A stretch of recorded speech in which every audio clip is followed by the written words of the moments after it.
The cell door slams behind you with the finality of a coffin lid. London, 1857. You're innocent, but that's entirely irrelevant. Before we dive into the gritty details of Victorian punishment, take a moment to like and subscribe. Comment below which historical hellscape you'd like to not survive in next. Perhaps the Black Death? The Mongol invasions? Let us know what time it is in your corner of the world. A small comfort as we explore the magnificent ways people died for Queen and country. Your crime? Being in the wrong place, looking the wrong way, or, most damning of all, being too poor to afford innocence. Victorian justice isn't about guilt or innocence. It's about who you are and what you own.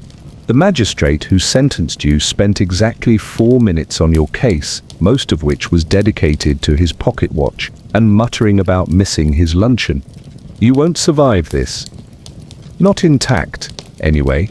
In Victorian England, the punishment for innocence is often more severe than for actual crime. After all, real criminals know how to work the system. So straighten your spine and prepare for your comeuppance. The empire doesn't tolerate innocence. It's terribly bad for business. 1. How you could end up punished without committing a crime. The morning begins, like any other, in Victorian London. You're woken by the shrieking factory whistles, the city's collective alarm clock, thoughtfully designed to shatter dreams and eardrums simultaneously. The air in your single-room lodging is thick with coal dust, a charming feature included at no extra cost with your exorbitant rent. You've been saving for weeks to buy your daughter a proper pair of shoes, which means you've been eating little more than gruel and stale bread. This resembles prison food. Convenient foreshadowing that you step into the teeming streets of London, a city of stark contrasts where extreme wealth and destitution exist side by side like awkward dinner guests pretending not to notice one another. The wealthy travel in carriages, their wheels splashing sewage-laden puddles onto pedestrians, nature's way of baptizing you into the lower classes. Being poor in Victorian England isn't just unfortunate, it's practically illegal. The 1824 Vagrancy Act has made it a crime to be homeless, to beg, or to simply exist in public without obvious means of support.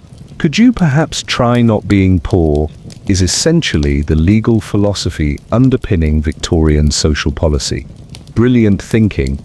That, your worn clothes mark you immediately. Fashion in Victorian England isn't just about aesthetics. It's about social categorization. Your patched coat might as well be a sign saying "Suspect me" in ornate Gothic lettering. The newly formed Metropolitan Police, bobbies to the public, bloody nuisances to anyone who has encountered them, view poverty as preliminary evidence of criminal intent. You there, what's your business? The constable's voice cuts through the morning fog like a dull knife through week-old pudding. He's addressing you, his truncheon already half drawn, his expression suggesting he's caught you in the act of something nefarious, like existing without a proper invitation. This is your first introduction to Victorian crime and punishment, the criminalization of poverty. You needn't steal, assault, or defraud to find yourself entangled in the justice system. Simply looking poor, hungry, or suspicious is more than enough. The Vagrancy Act doesn't just punish vagrants, it creates them by defining vagrancy so broadly that anyone without a country estate could potentially qualify. Marvelous bit of circular logic. That, "Just heading to work, sir," you respond, attempting to sound both deferential and legitimate. You've perfected this tone, the verbal equivalent of making yourself smaller. The constable narrows his eyes. Papers? Proof of employment? And here's the trap. There is no standardized system of identification. Your word against his suspicion, your appearance, the shabby clothes, the hungry look, the working-class accent, has already convicted you in his mind. The trial is merely happening in his head, much more efficient than courts. But today, you're lucky. The constable merely shoves you aside with a warning to move along smartly. Others aren't so fortunate. You pass a woman being arrested for selling flowers without a license, her children watching wide-eyed as their mother is dragged away. Victorian efficiency at its finest. Nothing says empire quite like orphaning children before lunch. Beyond poverty, other factors could mark you for punishment without crime. Disability was often viewed as divine punishment or a mark of moral failing. The ugly laws allowed for the arrest of people whose appearance was deemed disturbing to public sensibilities. Because nothing ruins a good morning constitutional like seeing someone with a limp mental illness was treated as a crime rather than a medical condition. The term lunatic wasn't just derogatory, it was a legal classification that could strip you of all rights faster than you can say bad day. Race functioned similarly. If you were Irish, Jewish, or from any of Britain's numerous colonies, you were automatically suspect. The Victorian obsession with phrenology, the pseudo-scientific study of skull shapes to determine character, provided a veneer of scientific justification for deeply entrenched prejudices. Your skull shape could literally be used as evidence against you in court. Your Honor, the defendant's cranial measurements clearly indicate criminal tendencies. Science, where would justice be without it? Reputation played an equally crucial role. In a society obsessed with appearances and moral standing, gossip functioned as an informal but powerful system of social control. Women were particularly vulnerable to this form of persecution. A rumor about improper behavior could lead to ostracism, loss of employment, and even institutionalization. Men could ruin a woman's reputation by simply being seen speaking with her unchaperoned. Good morning was practically Victorian for let's destroy your life. Children fared perhaps worst of all. Victorian England maintained no minimum age for criminal responsibility until 1908. A 7-year-old could be, and often was tried as an adult. Stealing an apple due to hunger could result in transportation to Australia or imprisonment with hardened criminals.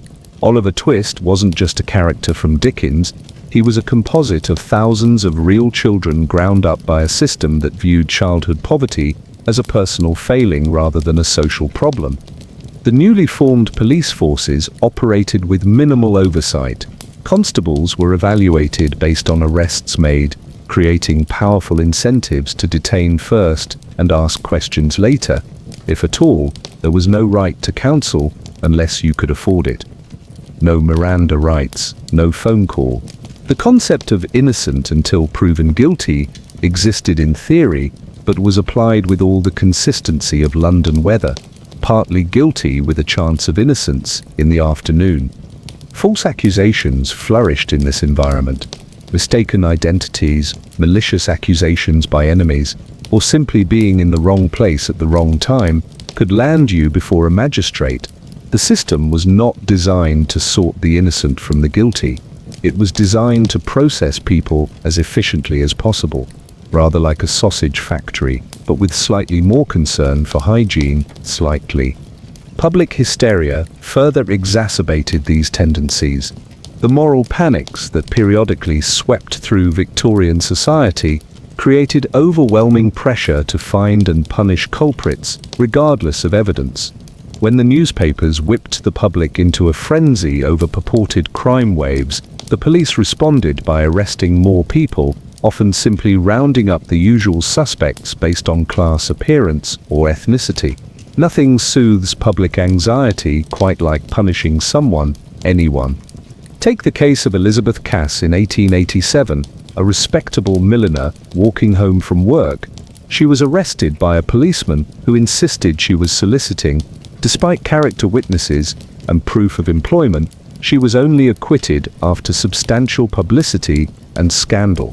For every Elizabeth Cass whose case made headlines, thousands suffered silently, their protestations of innocence lost in the machinery of Victorian justice. The machine requires feeding, after all. Or consider the infamous Jack the Ripper hysteria. The East End of London became a virtual police state, with mass arrests of anyone who looked suspicious, a category that conveniently expanded to include most working-class men. innocent people were beaten by police, detained without charge, and subjected to vigilante violence, all in the name of public safety, because nothing says safety quite like random beatings and false imprisonment. You continue your walk to work, keenly aware that innocence is a luxury you cannot afford. Your very existence as a working-class person places you in a perpetual state of suspicion.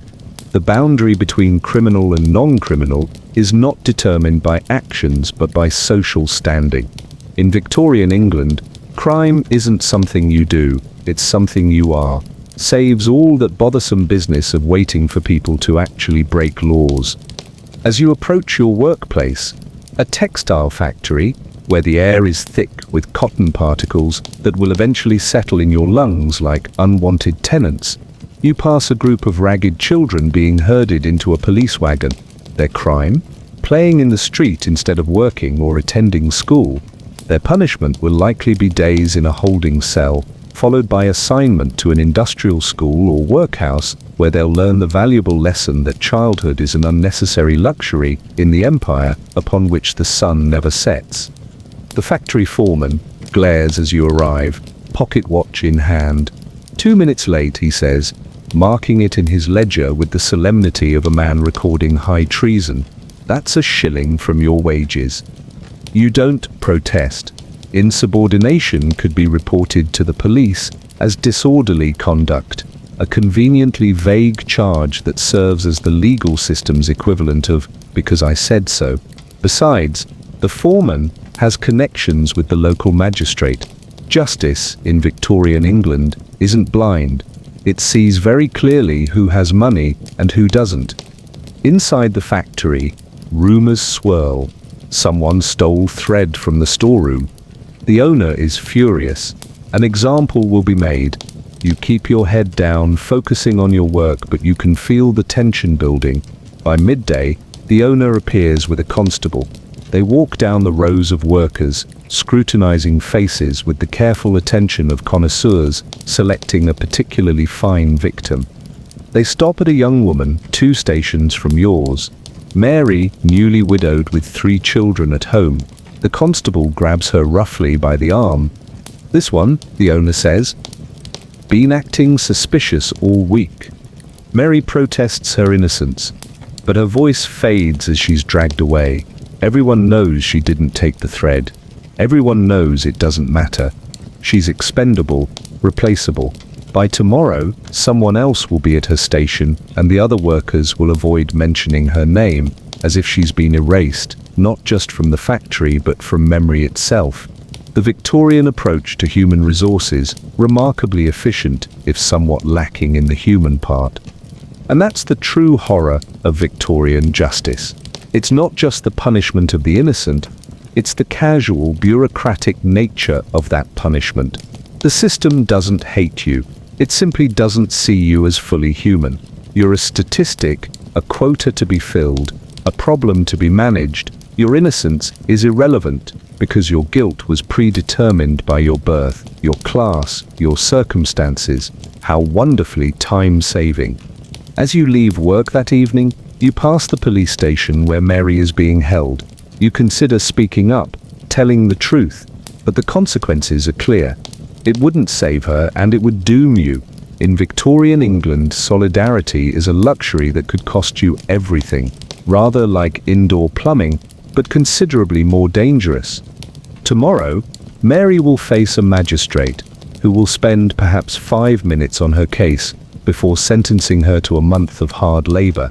Her children, without support, will likely end up in the workhouse or on the streets. Some will call this justice. You know better, but knowledge is cold comfort when the system is designed to grind people to dust. You hurry home through darkening streets, keeping your eyes down, making yourself invisible. Tonight, you're safe. Tonight, the machinery of injustice has claimed someone else. But innocence offers no protection in Victorian England. The question isn't whether you'll be punished for a crime you didn't commit, it's when and how severely. And as you open the door to your cramped lodging, you wonder how long until your turn comes. The thought settles in your stomach like lead. a constant companion in a world where justice is just another luxury reserved for the wealthy, like proper sewage disposal or teeth. Past the age of 40, your daughter runs to greet you, her smile briefly pushing back the darkness. You've managed to avoid the system's teeth today. But tomorrow? Tomorrow brings another day of walking the knife's edge between survival and punishment. Another day where your innocence is the flimsiest of shields against a system designed to find you guilty. Welcome to Victorian England, where your crime is already determined. All that remains is the sentencing. Section 2. You'd be locked up before trial and forgotten. The moment the cell door clangs shut behind you is the moment your previous life ends. You've been arrested, perhaps for looking suspicious, for being in the wrong neighborhood after dark, or because someone with a better coat pointed at you when the constable asked who took their purse. The specific accusation hardly matters. Welcome to remand imprisonment, the Victorian waiting room for justice, except the magazines are rats and the receptionist occasionally beats you with a truncheon. You ask about your trial date, still laboring under the charming delusion that the system acknowledges your existence. The jailer's laugh sounds like gravel in a tin cup. Your trial might be next week, next month, or whenever the courts get around to you. Important people with important crimes take priority. After all, you are not important. Your alleged crime is not important. Therefore, your wait will not be short. In Victorian England, pre-trial detention operated on a schedule best described as whenever we bloody feel like it.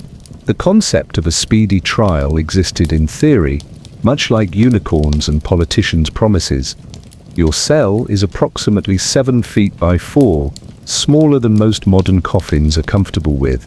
Estate agents would call it cozy. It contains a wooden plank for sleeping, a bucket for waste, and an impressive collection of vermin that have evolved to thrive on human misery. The walls weep with condensation, creating a perpetual damp that seeps into your clothes, your skin, your bones. It's like living inside a particularly neglected mouth. Meals arrive twice daily. A thin gruel in the morning and a watery soup with bread in the evening. Both taste primarily of despair, with notes of mold and whatever the cook had in his pockets. The food isn't designed to nourish so much as to prevent you from dying before the state has had a proper chance to judge you. That would be stealing from justice, and theft is what got you here in the first place. Allegedly, disease spreads through the prison like gossip at a tea party, but considerably more deadly. Typhus, known colloquially as jail fever, is so common in Victorian prisons that it's practically part of the sentence. 3 months hard labor and a touch of typhus has a certain ring to it. Tuberculosis, dysentery, and various skin afflictions are your new cellmates, and they're not good at respecting personal boundaries. The worst part, perhaps, is that your family likely has no idea where you are. There's no system for notification, no right to communicate. Telephones being somewhat scarce in Victorian England anyway, you've simply disappeared from their lives, and they from yours. Your employer has already replaced you. Your lodgings have been rented to someone else. The machinery of your former life continues without so much as a hiccup, while you rot in a cell waiting for the system to remember you exist. Visitors are theoretically allowed, if they can find you, and if the guards are feeling generous. 2 conditions that rarely align, rather like solar eclipses or honest politicians. Letters are subject to reading and censorship. If they're delivered at all, money sent for your comfort is just as likely to end up in a guard's pocket as it is to improve your situation. Those with money can purchase upgrades to their imprisonment, better food, cleaner cells, even access to books or writing materials, all available for the right price. Justice in Victorian England isn't blind so much as it has a very clear view of your bank account. For the poor, which, let's be honest, is probably you if you're reading this, there's only the grinding misery of waiting. Days blur into weeks, marked only by the changing shifts of guards and the progression of your deteriorating health. You develop a cough, that sounds like your lungs are attempting to escape your body. Some of your fellow inmates cope by retreating into themselves, becoming shells that move and breathe but do little else. Others turn to violence, creating hierarchies of misery where the slightly less unfortunate prey on the utterly wretched. The strong survive by becoming predators. The weak survive by becoming invisible. Both strategies require sacrificing pieces of your humanity. The guards encourage this dynamic. It's easier to control a population divided against itself than one united in grievance. Besides, the entertainment value cannot be overstated in an era before Netflix. Fights break out over moldy crusts of bread, with guards forming circles and placing bets.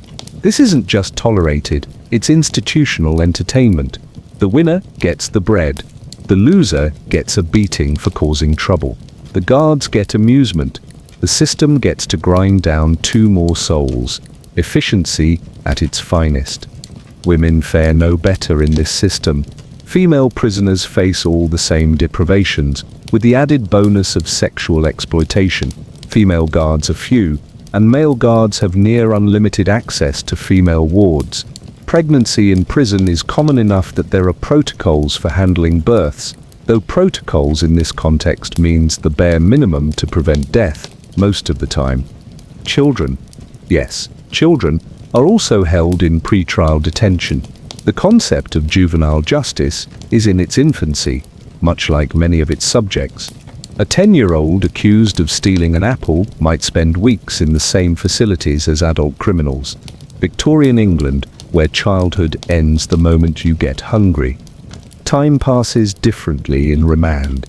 Without markers of days or seasons, without meaningful activity, your mind begins to play tricks.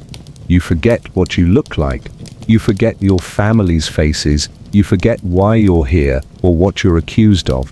You become institutional, defined by your prisoner number and cell location rather than your name or identity. 3 months after your arrest, though it could be 2 or 4, time having lost all meaning, a guard informs you of your court date tomorrow. He tosses a slightly less filthy shirt through the bars. How thoughtful. You've almost forgotten there was supposed to be a trial. The prison has become your reality, the world outside a fading dream. But now, suddenly, you're expected to defend yourself, to appear rational and articulate after months of deprivation and isolation, rather like asking a drowning man to recite Shakespeare. You spend the night alternating between hope and terror. Perhaps the nightmare ends tomorrow. Perhaps it only changes form. Morning comes. They chain you to 5 other prisoners, a daisy chain of misery, and march you through the streets to the courthouse. People stop to stare, making the sign against evil. In their eyes, you're already guilty. Why else would you be in chains? The courthouse looms ahead, a temple to a justice you no longer believe in. 3 months of remand have done their work. You're no longer indignant about your innocence. You're no longer certain of anything. You just want it to end, one way or another. And that precisely is what pre-trial detention was designed to accomplish. It doesn't matter if you're innocent or guilty. By the time you reach trial, you're broken either way. The verdict is almost irrelevant. The punishment has already been served. The courtroom doors open, swallowing you into the next phase of Victorian justice. You're about to discover that the trial itself is just another form of punishment, another grinding wheel in the machinery of oppression that masquerades as law. Section 3. You'd be tried without a chance to speak. The courtroom is nothing like the mahogany-paneled chambers of your imagination. It's cramped, chaotic, and smells strongly of unwashed bodies and stale beer, the latter emanating from the magistrate himself, who appears to be nursing both a hangover and a profound disinterest in your case. Welcome to summary justice, Victorian style. Your trial will be many things, but fair isn't among them. The clerk's voice cuts through the din as you're shoved forward, still in chains. The previous defendant, a gaunt woman accused of prostitution, is being led away, already sentenced to 3 months hard labor. Her entire trial lasted approximately 4 minutes. She uttered exactly 6 words, none of which appeared to influence the outcome. Efficiency is the true cornerstone of Victorian justice. You stand before the magistrate, trying to look respectable, despite months of prison grime ground into your pores. The clerk reads the charges in a bored monotone: theft, allegedly. Though the details are so vague, you wonder if they've confused you with someone else. The magistrate asks for your plea, already writing in his ledger. The question is merely a formality. He hasn't looked at you once. You attempt to declare your innocence, but are immediately silenced by the clerk. Apparently, answering a direct question constitutes disruption. How inconsiderate of you. The prosecution presents its case. If presents is the right word for a constable mumbling vaguely about how you were acting suspicious and known to be of poor character. The magistrate nods along, occasionally sipping from a glass of water that smells suspiciously like gin. You look around desperately for your defense attorney before remembering that you don't have one. In Victorian England, the right to counsel exists only for those who can afford it. The Poor Prisoners Defence Act, which provides legal aid to the indigent, won't exist until 1903. For now, you're on your own, a non-lawyer expected to counter legal arguments in a system designed to process you like sausage meat. When asked if you wish to speak in your own defense, you stand straighter and begin to explain the misunderstanding. The magistrate sighs loudly, examining his pocket watch. You've clearly interrupted something important, perhaps his luncheon plans or a pleasant daydream about not being in this courtroom with you. Your words fade into the background noise of the court as you realize he isn't listening. The entire proceeding has the air of a predetermined conclusion, searching for the minimal justification required. Justice isn't blind, it's simply impatient. In a modern trial, you might expect witnesses, evidence, cross-examination, and a careful weighing of facts. In a Victorian summary court, you get none of these luxuries. The constable's word is evidence enough. Your protests are irrelevant. Character witnesses, don't be absurd. The very concept of reasonable doubt seems to have been left outside with the horse droppings. The spectators, for trials of public entertainment in Victorian England, lean forward as the magistrate prepares to pronounce sentence. For them, this is better than the theatre, and considerably cheaper. Nothing entertains quite like watching someone else's life collapse. Your sentence comes with the casual indifference of a man ordering breakfast. 3 months hard labor for a crime you didn't commit. The gavel falls, and you're dragged away to make room for the next unfortunate soul. Your entire trial has lasted approximately 7 minutes. The magistrate has never made eye contact with you. In his ledger, you're just another name, another statistic, another problem efficiently resolved. As you're led from the courtroom, the next defendant is already being positioned before the magistrate. The assembly line of justice continues its relentless pace. By lunchtime, the magistrate will have processed dozens of cases, sentenced years of collective punishment, and ruined countless lives, all without missing his afternoon tea. The courthouse doors close behind you, and the guards begin the process of returning you to prison. This time as a convicted criminal, rather than merely an accused one. The distinction is largely academic. Your treatment will be much the same, except now you'll have the added pleasure of hard labor to occupy your days. The trial, such as it was, is over. Justice, such as it wasn't, has been served. And you, such as you still are, have been processed through a system that never once considered the possibility of your innocence. After all, if you were innocent, why would you be poor? Welcome to Victorian justice. The verdict was written before you entered the courtroom. The only question was how many minutes it would take to make it official. 4. They beat the guilt into you. Having been processed through the mockery of justice that was your trial, you're now officially guilty. Congratulations. It's quite an achievement to be found guilty of something you didn't do. But Victorian England excels at manufacturing criminals from innocent people. It's practically the national industry, second only to oppressing colonized peoples and inventing unnecessarily complicated table manners. Your first introduction to life as a convicted criminal comes in the form of the welcome beating. This isn't an official policy, of course. Nothing so gauche as to be written down in a manual. Rather, it's tradition, like Christmas pudding or ignoring the poor. The guards consider it an essential part of the correctional process. One must establish dominance after all. How else will you learn your place? The flogging happens in the prison yard. Your shirt is removed, displaying your pale, already malnourished body to the assembled prisoners. This public aspect is crucial. Your humiliation must be witnessed. Victorian punishment is nothing if not theatrical. The audience of fellow inmates stands in silence, their faces carefully blank. To show sympathy would invite similar treatment. To show enjoyment would be remembered when you return to the general population, so they watch with practiced indifference, experts in the art of not seeing. The whip of choice in Victorian prisons is the cat-o'-nine-tails, a multi-tailed monster designed specifically to maximize pain while minimizing the risk of death. After all, a dead prisoner cannot be further punished, and that would be terribly wasteful. The cat consists of 9 knotted cords attached to a handle, each ready to bite into your flesh, with the enthusiasm of a politician spotting an unprotected pension fund. The first strike comes without warning. The pain is unlike anything you've experienced.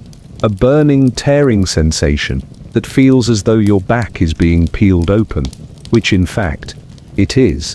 The cat-o'-nine-tails doesn't just bruise, it lacerates. Each stroke creates multiple wounds, and by the third stroke, your back is a canvas of flowing red. Flogging was not restricted to men. Women received the birch or the cat, though theoretically with fewer strokes. Victorian chivalry at its finest. Children as young as 12 could be flogged for infractions as minor as speaking out of turn or failing to complete assigned tasks. The Victorians believed firmly in the corrective power of pain across all demographics. How wonderfully egalitarian.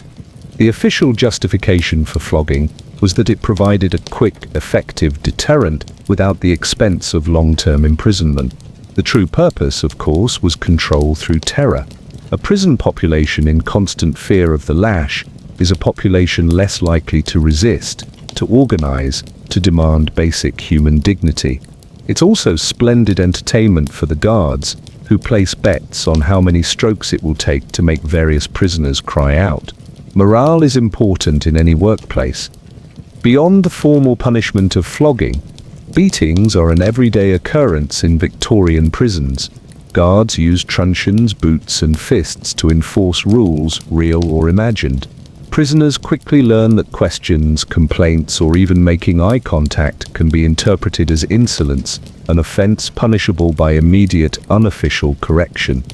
The physical toll of these beatings extends beyond the immediate pain. Infections are common, as wounded prisoners return to filthy cells with no medical treatment. Many develop chronic conditions from improperly healed injuries, backs permanently scarred and twisted, joints that never again function correctly, internal injuries that slowly worsen over time. The Victorian prison system excels at creating lifelong reminders of your encounter with justice. But the psychological impact is perhaps even more significant. Routine violence creates a state of perpetual terror, of never knowing when or why the next blow will come. Prisoners develop the hunched posture and averted gaze of the chronically abused. They become smaller, quieter, less human. This transformation is not an unfortunate side effect of the Victorian prison system, it's the intended product. In your cell at night, you carefully apply filthy water to your wounds, knowing that no real medical attention will be forthcoming.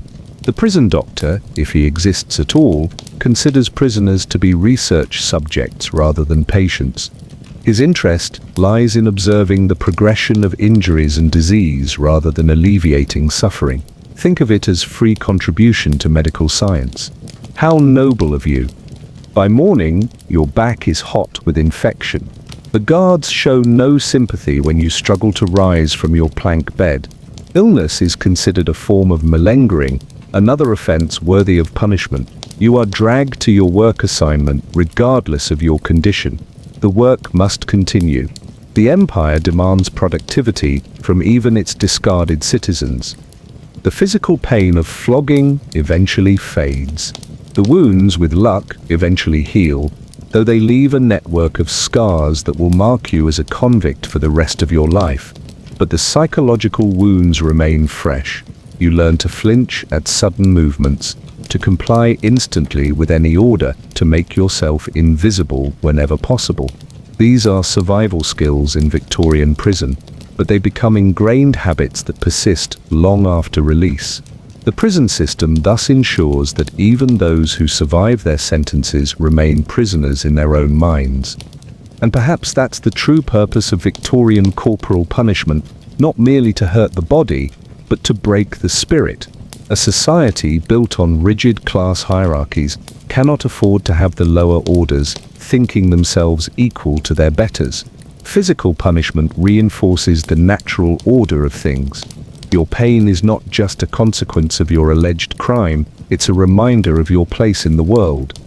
Welcome to corrective justice, Victorian style. The beating will continue until your innocence improves. 5. They'd work you until your body gave out.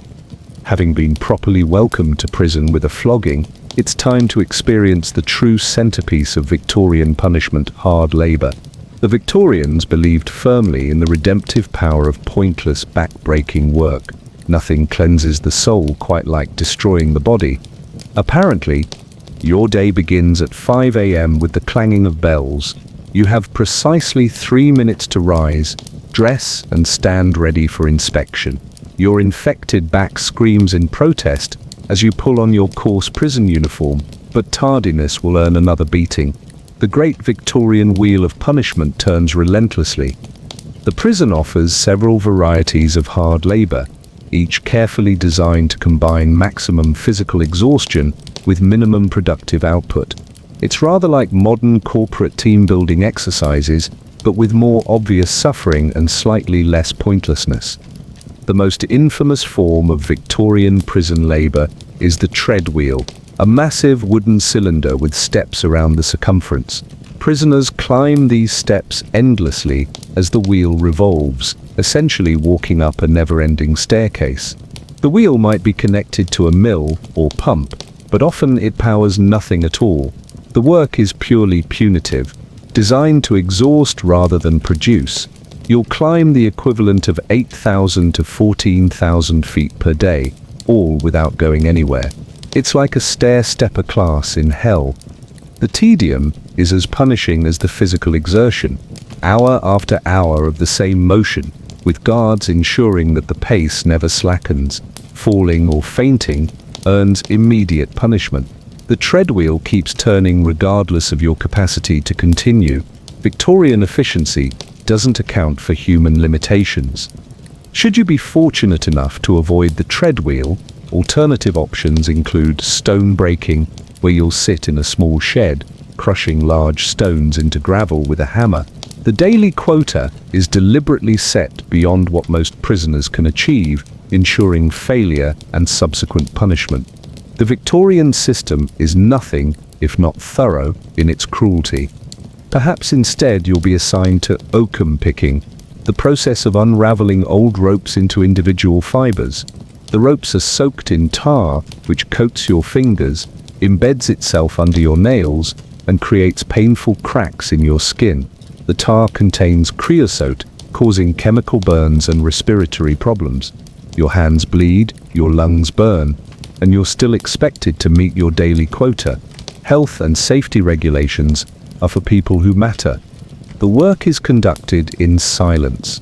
The silent system is a key feature of Victorian prisons, based on the belief that communication between prisoners leads to moral contamination. Speaking earns immediate punishment. Even eye contact can be interpreted as a form of communication worthy of correction. You labor for 10 hours a day in a room full of people. yet in complete isolation. The Victorians excel at creating creative forms of psychological torture. Meal breaks are brief. 20 minutes to consume your nutritionally questionable gruel before returning to labor. The food is calculated to provide just enough calories to keep you working, but never enough to feel satisfied or maintain health. Portions are often reduced as an easy form of punishment. Didn't meet your quota? Perhaps hunger will motivate you tomorrow. The labor continues regardless of weather. In summer, the workshops become suffocating, with temperatures soaring and no ventilation. In winter, your hands crack and bleed from cold as you work in unheated sheds. Complaints about conditions are, of course, evidence of an unreformed character deserving of additional punishment. The Victorian prison system operates on a delightful catch-22, protest your treatment, and you prove you deserve it. For women, the labor might involve endless hours of needlework or laundry, tasks deemed appropriately feminine, but made punitive through scale and conditions. Women wash mountains of filthy clothes in caustic lye soap that destroys their hands, or sew in dim light until their eyesight fails. Victorian gender equality means ensuring that women suffer in gender-appropriate ways. Injuries are common and largely ignored. Broken fingers from the stone-breaking hammers, hernias from the treadwheel, chronic lung conditions from oakum dust, all considered acceptable outcomes of the correctional process. Medical attention is minimal and often worse than the original injury. Victorian prison doctors view pain management as coddling that interferes with the punitive purpose of incarceration. The physical effects of hard labor accumulate quickly. Within weeks, your body begins to break down. Weight loss, muscle deterioration, joint damage, all progress with grim efficiency. Many prisoners develop permanent disabilities during their sentences. Others simply die, their deaths recorded as due to natural causes rather than the systematized abuse that actually killed them. The mortality rate in Victorian prisons hovers around 30 deaths per 1,000 prisoners per year, roughly 10 times the rate in the general population. But at least they died moral deaths, exhausted from honest labor. The psychological effects are equally devastating. The combination of physical exhaustion, isolation, and pointlessness creates a unique form of despair. You're not building anything, creating anything, or contributing anything. You're simply suffering for the sake of suffering. Your labor as meaningless as it is mandatory. The message is clear: you have no value beyond your capacity to endure punishment. This, perhaps, is the true purpose of Victorian hard labor, not rehabilitation or reform, but the systematic destruction of the self. By reducing you to a mechanical body performing pointless tasks, the system strips away your identity, your dignity, your humanity. You become a component in the vast machinery of punishment, interchangeable with any other broken body on the treadwheel. And when your sentence ends, if you survive it, you'll carry the physical and psychological scars of your labor for life. Your broken body and shattered spirit become walking advertisements for the consequences of crossing Victorian society. You are no longer just yourself, but a cautionary tale for others. Welcome to Victorian rehabilitation through labor. Your productivity is measured in suffering, and business is booming. 6. They'd silence you with solitude. While the body is broken through flogging and hard labor, the mind receives special attention in the Victorian punishment system. Enter the silent system and solitary confinement, innovations in psychological torture disguised as moral reform. The theory behind the silent system was elegantly simple. Criminal behavior spreads through communication, like a disease. Therefore, preventing prisoners from speaking to each other would prevent moral contamination. It's the same principle as modern social media blocking, but with more immediate physical consequences for violations. Under the silent system, prisoners were forbidden from speaking at all times, during meals, labor, exercise, and in cells. Communication of any kind, whispers, gestures, notes, even eye contact, resulted in immediate punishment. Guards wore soft-soled shoes to catch violators, moving silently through the workshops and corridors like Victorian ninjas with truncheons. Prisoners were required to wear caps pulled low over their faces during exercise, preventing them from seeing or acknowledging each other. Some prisons even implemented masks or hoods during movement through corridors. The goal was not just to prevent verbal communication, but to create total isolation, even in crowded conditions. It's rather like riding the London Underground today, but with more deliberate cruelty and slightly less armpit exposure. The effects of enforced silence are profoundly disorienting. Humans are social creatures, hardwired for communication. Remove this fundamental aspect of humanity, and the psyche begins to unravel. Prisoners under the silent system reported hallucinations, obsessive thoughts, and overwhelming anxiety. Many resorted to desperate measures to hear a human voice, deliberately breaking rules to be yelled at by guards, or injuring themselves to be taken to the infirmary where speaking might be permitted. For particularly troublesome prisoners, those who attempted to communicate despite the rules, solitary confinement awaited. Victorian solitary cells were typically half the size of regular cells, with minimal light and no features save a plank bed and waste bucket. Food was reduced to bread and water. Human contact was limited to a guard sliding meals through a slot in the door. The official maximum duration for solitary confinement was limited to 28 days, but this rule was routinely ignored or circumvented by releasing prisoners for a day before returning them to solitude. Some unfortunate souls spent years in effective isolation, their minds disintegrating in the darkness. The psychological effects of solitary confinement were well documented even in Victorian times. Prison doctors noted increased rates of suicide attempts, self-harm, and what they termed prison psychosis, a condition characterized by hallucinations, paranoia, and dissociation. Rather than questioning the practice, however, they simply recorded the symptoms with scientific detachment, like naturalists observing particularly interesting specimens of madness. Some prisoners found ways to cope, tapping codes on walls to communicate with neighbors, creating imaginary companions, or focusing obsessively on memories or fantasy worlds. Others simply surrendered to madness. The Victorian system viewed both outcomes as acceptable. A prisoner driven to insanity was considered reformed in their own way, no longer a threat to society, merely to themselves. The silent system and solitary confinement represent the perfection of punishment as psychological warfare. They attack not just the body but consciousness itself. In silence and isolation, the self begins to dissolve. Without external validation of your existence through human interaction, your identity becomes increasingly fragile. You begin to doubt your own reality, your own humanity. This psychological dissolution was not an unfortunate side effect of Victorian prison policy. It was the intended product. A prisoner who emerges broken and submissive, incapable of connecting with others or asserting themselves, poses no threat to the social order. They have been effectively removed as participants in society while still physically present.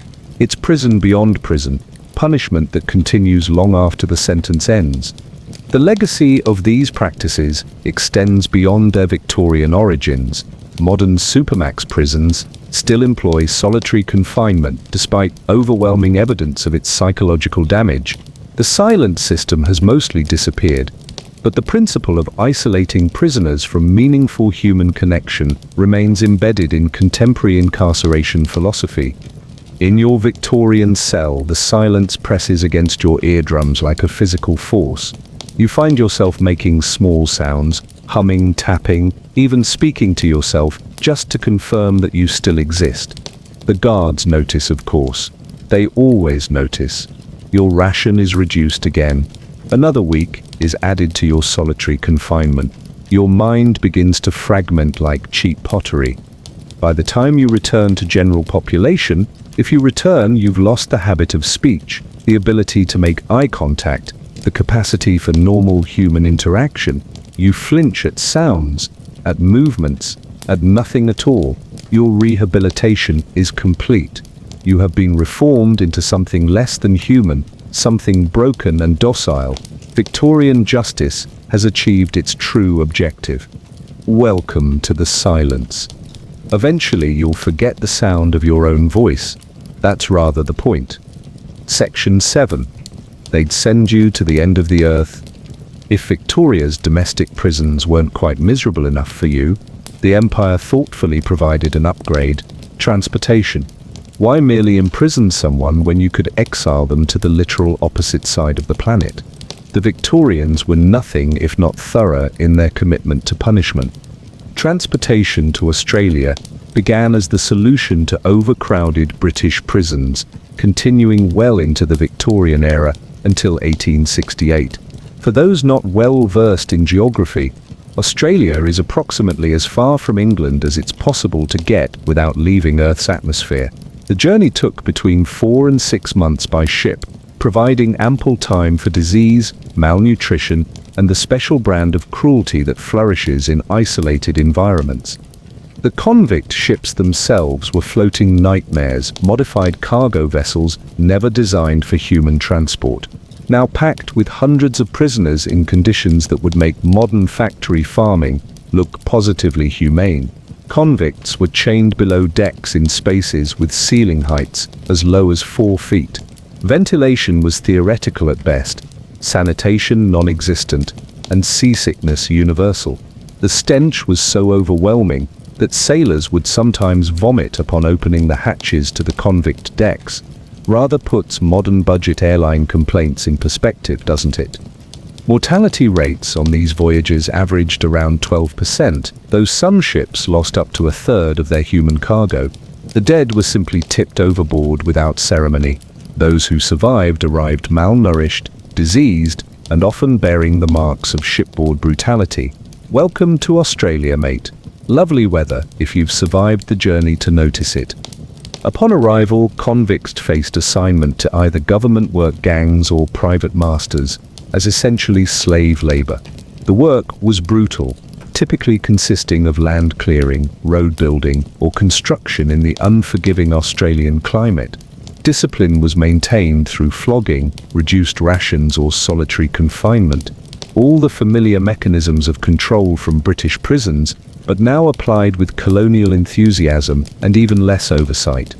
The system of transportation created a peculiar form of double punishment. Beyond the physical hardship was the psychological torture of absolute exile. Convicts were separated from families, friends, and everything familiar. Letters might take years to arrive, if they arrived at all. Most transportees knew they would never see England again. The sentence might specify 7 or 14 years, but the reality was typically forever. Australia was simply too far away, passage too expensive, for return to be practical for common convicts. Families were torn apart with casual cruelty. A transported parent left children to the tender mercies of the workhouse system. Spouses were effectively widowed. Unlike execution, which created a clean if tragic break, transportation created a strange limbo. Your loved ones, neither fully dead nor meaningfully alive in your world. They existed somewhere, suffering perhaps, but beyond reach, beyond help. For female convicts, transportation carried additional horrors. Women were dramatically outnumbered in the colonies, creating an environment where sexual exploitation was routine. Female convicts were essentially treated as a resource to be distributed among male colonists, whether as assigned servants or eventual wives. The infamous bride ships brought women to colonies, specifically to address gender imbalances, with female convicts serving as the unwilling solution to the colony's demographic problems. Children as young as 9 were transported for offences as minor as stealing food or clothing. Once in Australia, they were assigned to apprenticeships that differed from slavery only in name. Many died from abuse, neglect, or the simple hardship of colonial life. Those who survived grew up without education, without family connections, without any foundation for a stable life. The alleged purpose of transportation was rehabilitation through hard work in a new environment, away from the corrupting influences of criminal associates. The actual purpose, as with most Victorian punishments, was the disposal of unwanted populations. Transportation removed the poor, the troublesome, and the inconvenient from British society permanently and at minimal ongoing cost. It was social cleansing disguised as judicial remedy. And yet, for some, transportation paradoxically offered opportunities never available in rigidly stratified British society. After serving their sentences, ex-convicts could acquire land, establish businesses, or rise socially in ways impossible in England. The colonies, desperate for labor and skills, sometimes offered mobility to those who survived their punishment. Some former convicts achieved wealth and position that would have been unthinkable in class-bound Britain. This occasional success story was used to justify the system, conveniently ignoring the thousands who died or lived in perpetual misery. The colonial authorities needed convict labor, but feared convict rebellion. The solution was a system of graduated privileges and punishments that turned convicts against each other. Well-behaved prisoners might receive tickets of leave, allowing limited freedom while remaining under surveillance. These privileges could be revoked at any moment, creating a population perpetually anxious about their status. Informing on fellow convicts was rewarded, solidarity was punished. The social structure of the penal colonies was thus designed to prevent the formation of common cause among the transported. Transportation finally ended in the 1860s, not because of humanitarian concerns, but because the Australian colonies themselves began to object. Free settlers resented the stigma of living in a penal colony and feared the social and economic effects of continued convict importation. The needs of respectable colonists, not the suffering of convicts, ultimately ended the practice. For the innocent caught in this system, transportation was particularly devastating. With limited legal rights, no financial resources, and no connections in the colonies, those wrongfully convicted had essentially no recourse. Their innocence, like their previous lives, became irrelevant in the harsh reality of the colonial penal system. They were defined entirely by their status as convicts, their past effectively erased, their future determined by the whims of colonial authorities. The legacy of transportation remains embedded in Australian society, a founding trauma that shapes national identity even today. The convict stain being descended from transported criminals was once a source of shame, now often worn as a badge of resilience. For British society, transportation provided the comforting illusion that criminal elements were being reformed through productive labor, while conveniently removing them from sight and mind. Transportation represents perhaps the most complete form of Victorian punishment, not merely the restriction of liberty or the infliction of suffering, but the total erasure of the individual from their previous existence. Sent literally to the underside of the world, convicts disappeared from British society as effectively as if they had been executed, but continued to suffer for years or decades afterward. Welcome to transportation, the ultimate Victorian solution to the problem of crime. Not to reform the criminal, but to make them someone else's problem, preferably on the opposite side of the globe, out of sight, out of mind, but still laboring for the glory of the empire. How very efficient. 8. They'd hang you in front of a crowd. The ultimate punishment in Victorian England was, of course, death. But the Victorians, ever efficient, weren't content to simply end a life. They transformed execution into public theatre, a moral lesson wrapped in macabre entertainment. Why waste a perfectly good death when you could use it to terrify the populace? Public executions in Victorian England were spectacles that drew crowds numbering in the tens of thousands. Hangings at Newgate Prison in London were particularly popular social events, with the wealthy renting rooms overlooking the gallows at premium prices. Entrepreneurs sold execution broadsheets, commemorative pottery, and even snacks to the gathered crowds.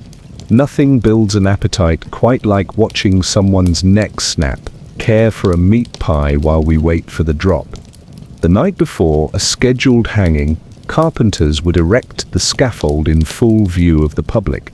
This deliberate ritual, the hammering, the testing of the trapdoor, the adjusting of the rope, created an atmosphere of mounting dread. By morning, a festival atmosphere would develop as crowds gathered, drinking, gambling, and jostling for the best views. Public executions were one of the few entertainments where all classes mingled freely, united in their enthusiasm for watching death administered in the name of justice. Until 1868, when public executions were finally moved behind prison walls, hangings served as holidays for the working class. Employers often gave workers the morning off to attend executions, recognizing their social and educational importance. Nothing teaches punctuality and diligence quite like watching the consequences of moral failure swing from the end of a rope. The condemned's final journey to the gallows was a carefully choreographed ritual designed to maximize both humiliation and public exposure. Prisoners were paraded through streets lined with spectators, expected to show appropriate remorse and provide the crowd with satisfying last words or gestures. A good execution required a good performance from all participants.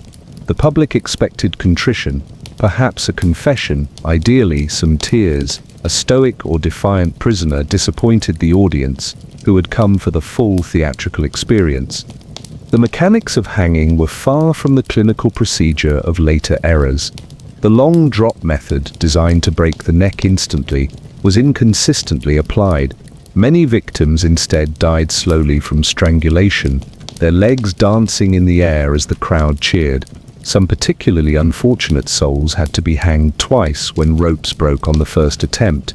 The Victorian commitment to thoroughness extended even to bungled executions. If at first you don't succeed, hang again. Children were not spared the spectacle. In fact, they were often lifted onto parents' shoulders for a better view, or brought by schools as an object lesson in the consequences of misbehavior. Nothing says don't steal that apple quite like showing a child someone dying for a similar offense. Victorian parenting manuals didn't specify traumatize the little ones with state-sanctioned killing, but it was rather implied in the general approach to child rearing. What crimes earned this ultimate public punishment? Murder, certainly, but also a startling range of non-violent offenses. Forgery, theft of items worth more than 5 shillings, sheep or cattle stealing, and even attempted suicide could all be capital crimes, though by mid-Victorian times, execution was increasingly reserved for murder. Still, the law maintained over 200 capital offences, providing ample flexibility for judges who felt the lower orders needed reminding of their place. The evidence required for conviction in capital cases was often shockingly thin by modern standards. Eyewitness testimony, notoriously unreliable, frequently provided the sole basis for conviction. Forensic science was in its infancy, with techniques limited to the most basic observations. Circumstantial evidence, particularly when the accused was poor or from a marginalized group, was typically sufficient to send someone to the gallows. The presumption of innocence existed in theory, but struggled in practice against class prejudice and moral panic. For the wrongfully convicted, death was both irrevocable and common. Historians estimate that a significant percentage of those executed in Victorian England were innocent of the crimes for which they died. Without effective appeals processes, DNA evidence, or robust legal representation for the poor, miscarriages of justice occurred with dismaying regularity. Once the trapdoor dropped, innocence became a purely academic question. Cases like those of Elizabeth Fenning, hanged in 1815 for allegedly attempting to poison her employers, despite significant evidence of her innocence, demonstrated the system's capriciousness. Public opinion sometimes turned against particular executions, but rarely in time to save the condemned.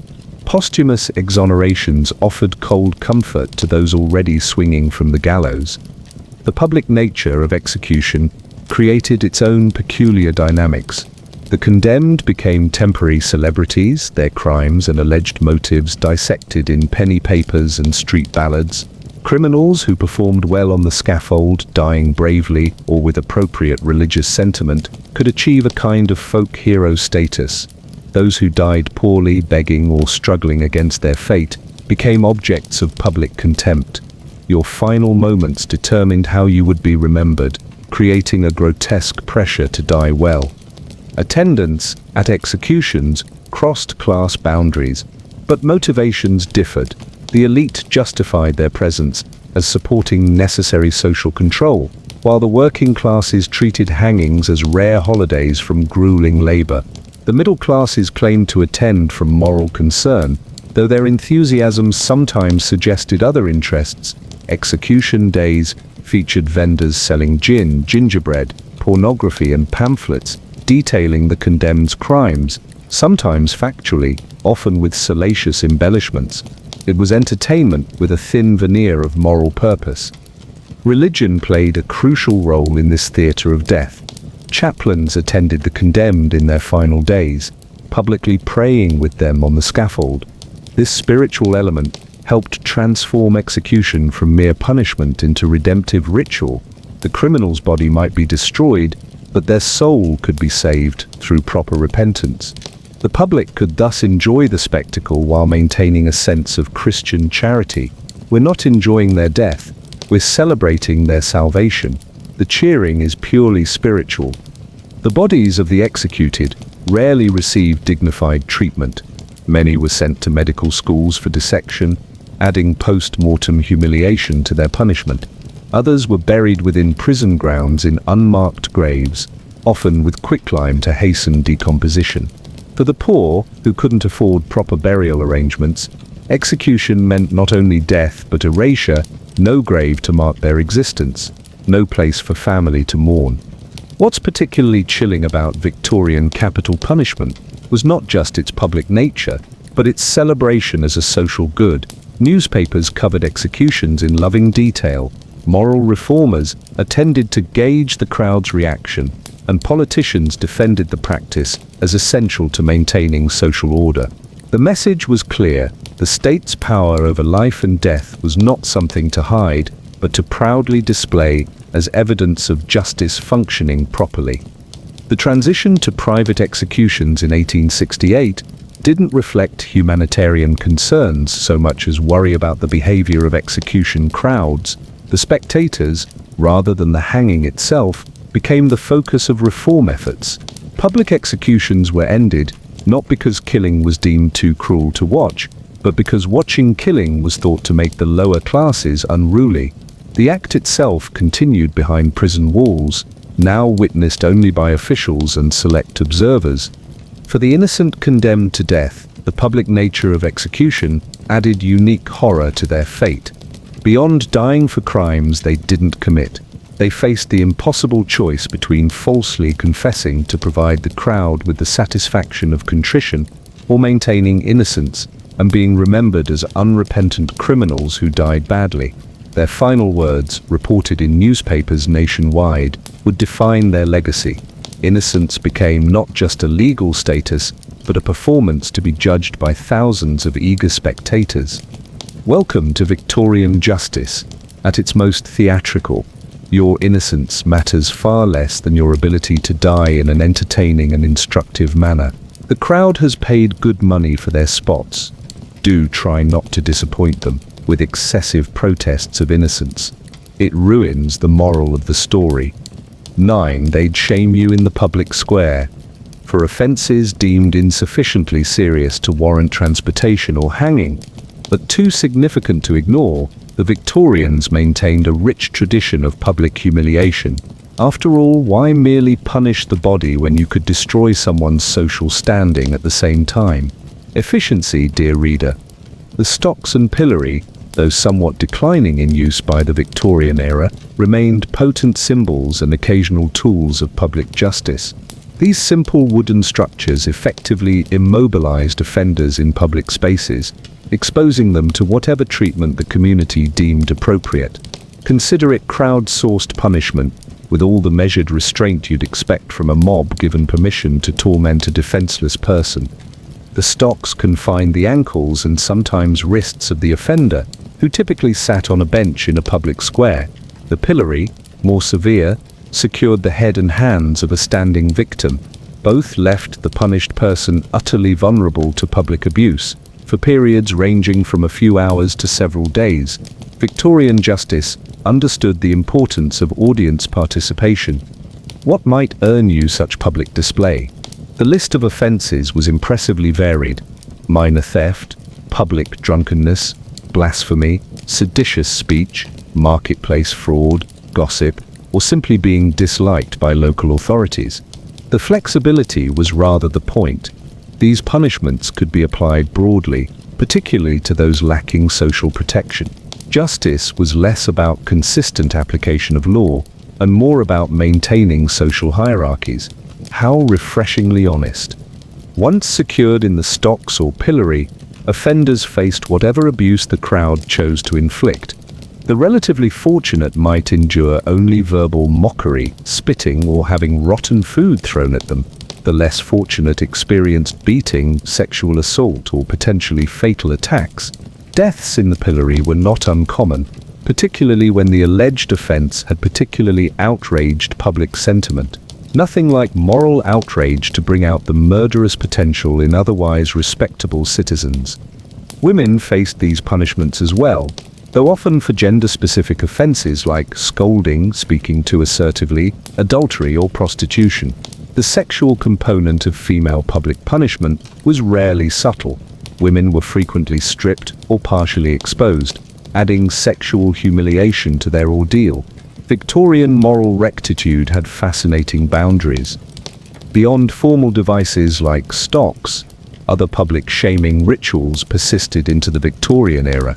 Rough music involved crowds gathering outside an offender's home with pots, pans, and makeshift instruments to create a deafening cacophony, sometimes for days.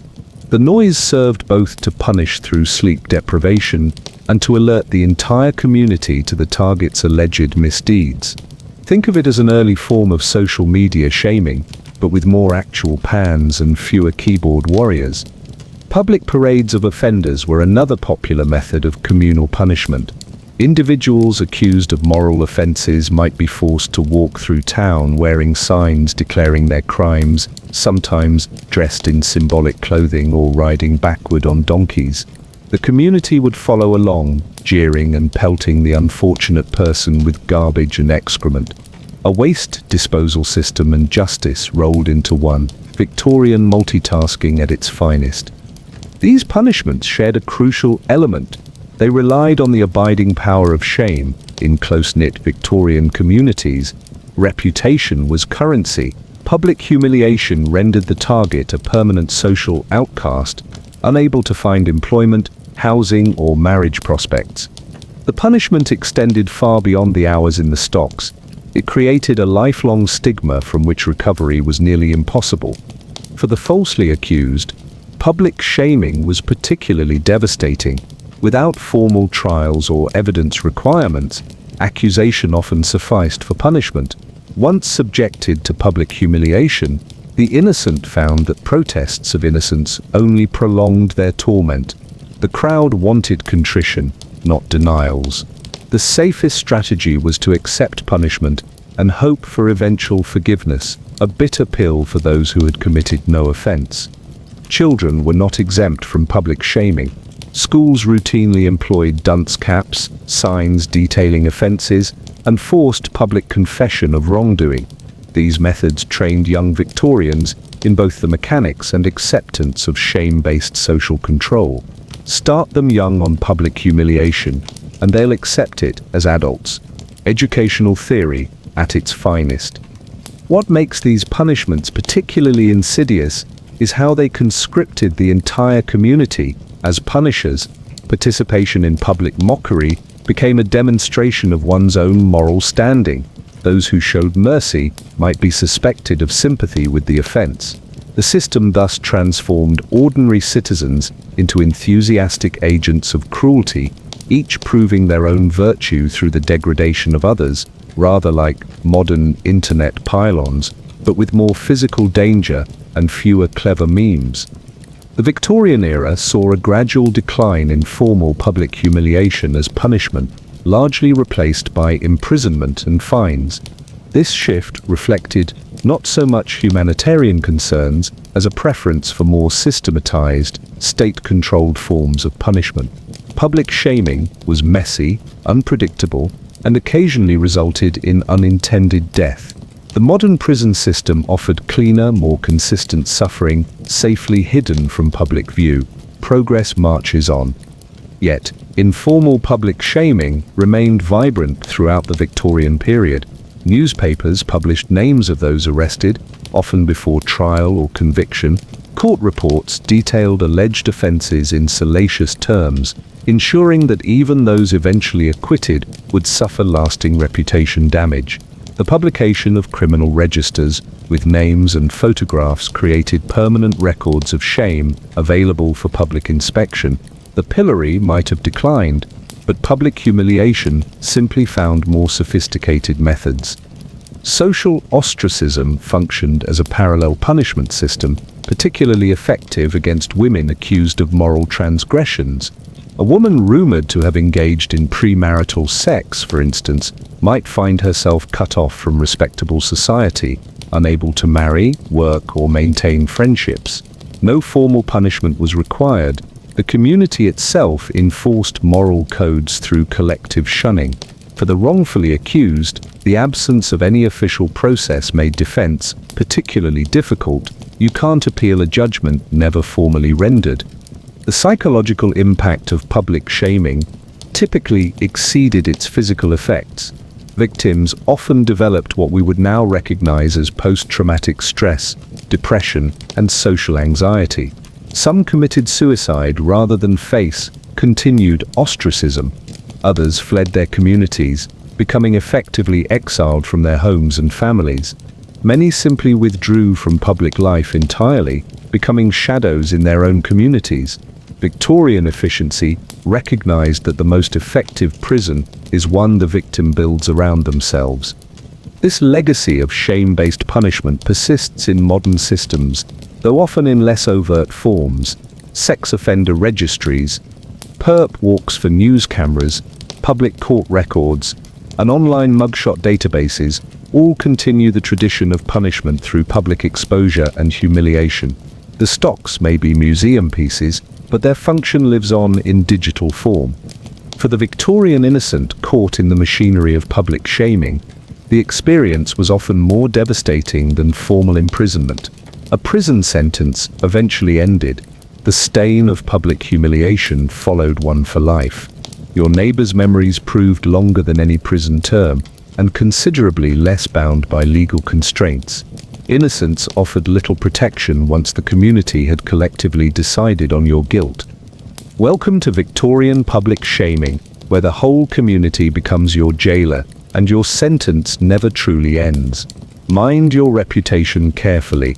It's so much easier to lose than to recover, and your neighbors are always watching, waiting for you to slip. How wonderfully cozy. 10. They'd mark you, so the world never forgot. If the Victorians excelled at anything beyond industrial pollution and child labor, it was their gift for ensuring that punishment didn't end with the formal sentence. For certain crimes, they employed a particularly medieval flourish, permanent physical marking of offenders, because nothing says reformed member of society quite like a branded letter on your cheek. Though branding had largely fallen out of regular judicial use by the Victorian era, it remained a powerful cultural memory and occasional practice. Earlier iterations of British justice had enthusiastically employed hot irons to mark criminals with letters indicating their crimes, T for theft, fer felon, men for murderer, and so on. The Victorian period inherited this charming tradition, though using it more selectively and often in colonial contexts where oversight was conveniently minimal. The purpose of physical marking was transparently cruel in its efficiency. It created a permanent, visible record of criminality that the offender could never escape. Unlike a prison sentence that eventually ended or a fine that could be paid, branding ensured that punishment continued for life. It transformed the body itself into a criminal record, readable by any member of society. How thoughtful! A public service announcement etched directly into human flesh. Beyond formal judicial branding, other forms of physical marking were common. Prisoners in hulks, decommissioned ships used as floating prisons, often had their heads half-shaved in distinctive patterns to make escape and reintegration into society more difficult. Those transported to Australia frequently received tattoos, marking them as convicts, particularly if assigned to work gangs. Military offenders might be tattooed with D for deserter or BC for bad character. Physical punishment often left its own involuntary markings. Flogging with the cat-o'-nine tails created distinctive scarring on the back that any experienced employer would recognize as the mark of a former convict. These scars functioned as a de facto branding, visible whenever the person bathed, sought medical treatment, or engaged in physical labor requiring the removal of a shirt. Your punishment became written on your body, a text anyone could read. For women, physical marking took particular forms designed to destroy not just reputation but desirability. Women convicted of prostitution or adultery might have their hair roughly shorn or experience facial disfigurement through pillory exposure, calculated to eliminate their perceived sexual value. The connection between female worth and appearance was made brutally literal. Moral failing was transformed into physical unattractiveness through deliberate disfigurement. Children weren't exempt from physical marking. Those in industrial schools and reformatories typically wore distinctive uniforms and hairstyles that made them immediately identifiable to the public. These visible signals of institutional control followed them on the rare occasions they were permitted in public spaces, ensuring that their status as delinquent remained known to all. Starting the branding young ensured maximum duration of shame. The psychological impact of physical marking cannot be overstated.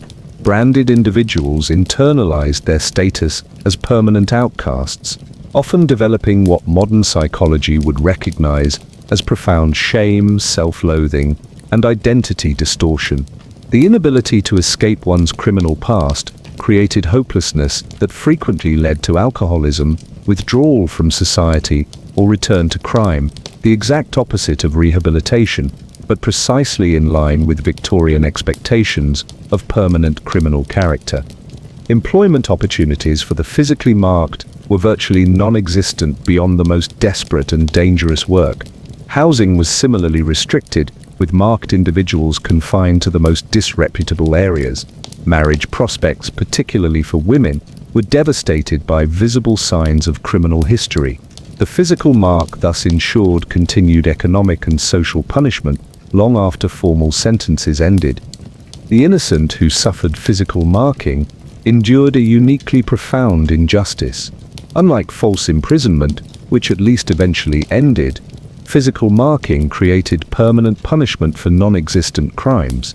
These individuals faced an impossible choice: either continuously proclaim innocence and draw attention to their marking, or silently accept undeserved shame and try to hide their markings when possible. Neither option offered real reintegration into society. Even without formal branding, Victorian society developed sophisticated mechanisms for marking and tracking those deemed criminal or deviant. The emerging fields of criminal photography and anthropometry, physical measurement, created records that functioned as virtual branding. Police departments maintained albums of criminal photographs, regularly reviewed by officers to memorize faces. Anthropometric measurements, the length of arms, size of ears, shape of foreheads, were recorded in databases under the pseudo-scientific belief that criminal tendencies could be identified through physical features. By the later Victorian period, these identification technologies had evolved into full fingerprinting systems and standardized mugshots. While less barbaric than physical branding, These methods achieved many of the same goals: permanent, inescapable identification of those who had encountered the justice system, innocent or not. You might not bear a T on your cheek, but your fingerprints and photograph remained in police files for life, ready to incriminate you if you ever again drew official attention. The Victorian fascination with pseudo-scientific criminology created another form of marking: Lombroso's theory of criminal physiognomy. The belief that criminal tendencies could be identified through physical features like jaw size, ear shape, or forehead slope meant that individuals with certain appearances were effectively pre-branded as criminals by the educated classes. These biological determinists didn't need hot irons. They simply read criminality directly from the body itself. Born with the wrong-shaped head, clearly destined for crime. How convenient for those blessed with the correct physical proportions. For those wrongfully convicted and physically marked, the Victorian period offered essentially no remedies. No compensation existed for false imprisonment, let alone for permanent bodily marking resulting from judicial error. Appeals were limited and rarely successful. Pardons might acknowledge innocence, but did nothing to remove physical scars or official records. Once marked, always marked, innocence became an abstract concept with no practical effect. The legacy of Victorian physical marking continues in modern society, though in less visibly barbaric forms. Criminal records, sex offender registries, digital fingerprinting, and facial recognition databases all maintain the essential function of branding. The permanent, inescapable identification of those who have encountered the justice system. The hot iron has been replaced by the database, but the purpose remains unchanged. Welcome to Victorian physical marking, where your punishment becomes part of your anatomy, and your sentence lasts precisely as long as your life. The branding iron may cool, but the mark never fades. Rather efficient when you think about it. No need for repeat paperwork. 11. They'd throw you into the workhouse. Not all punishment in Victorian England required formal criminal conviction. For the poor, the merely inconvenient, or those who had committed the cardinal sin of economic failure, the workhouse awaited, a special circle of hell disguised as charitable assistance. Welcome to welfare, Victorian style, where help comes with a side order of deliberate trauma. The Victorian workhouse stands as perhaps the most perfect embodiment of the era's approach to social problems. A system designed to be so unspeakably awful that people would do almost anything to avoid needing it. The 1834 Poor Law Amendment Act formalized the principle of less eligibility, explicitly stating that conditions inside workhouses must be worse than those of the lowest paid independent laborer outside. Imagine a benefits system deliberately engineered to be more miserable than the worst job in the country. That's efficiency in government. The workhouse architecture itself was designed to inspire dread. Massive prison-like structures with high walls, barred windows, and separate entrances for men and women announced their purpose without subtlety. These buildings dominated the landscape of towns across Britain, visible reminders of what awaited those who failed to maintain economic independence. Gothic revival styling wasn't just for churches and fancy homes, it worked splendidly for intimidating the poor as well. Entry into the workhouse began with humiliation. New inmates surrendered all personal possessions and underwent a delousing process that involved harsh soaps, cold water, and often public nakedness. They were then issued the workhouse uniform, coarse, ill-fitting garments that marked them instantly as paupers if they ventured outside the walls. The clothing was often deliberately stigmatizing, with distinctive patterns or colors that identified the wearer as a workhouse resident. Fashion in Victorian England wasn't just about aesthetics, it was about social categorization. But the true horror of the workhouse lay in its fundamental policy, the separation of families. Upon entering, husbands, wives, and children were divided into separate wings of the building, forbidden from communicating or even seeing each other, except during brief, supervised periods, if at all. Children as young as 2 were taken from their mothers, often remaining separated for years. This destruction of family bonds wasn't an unfortunate side effect. It was a deliberate policy designed to make the workhouse so terrifying that families would choose near starvation over entry. Daily life within the workhouse was engineered for maximum misery, without quite causing death most of the time. The day began at 5 a.m. with bells signaling wake up, followed by perfunctory washing in cold water, mandatory prayers, and breakfast. Typically a small portion of watery gruel, perhaps with a slice of bread. Nutritional science wasn't particularly advanced, but even by the standards of the time, workhouse diets were known to be inadequate. They provided just enough calories to prevent immediate starvation while ensuring constant hunger. Work began immediately after breakfast and continued for 10-12 hours, with a brief break for a midday meal of broth and bread. The labor was deliberately chosen to be monotonous, exhausting, and often pointless.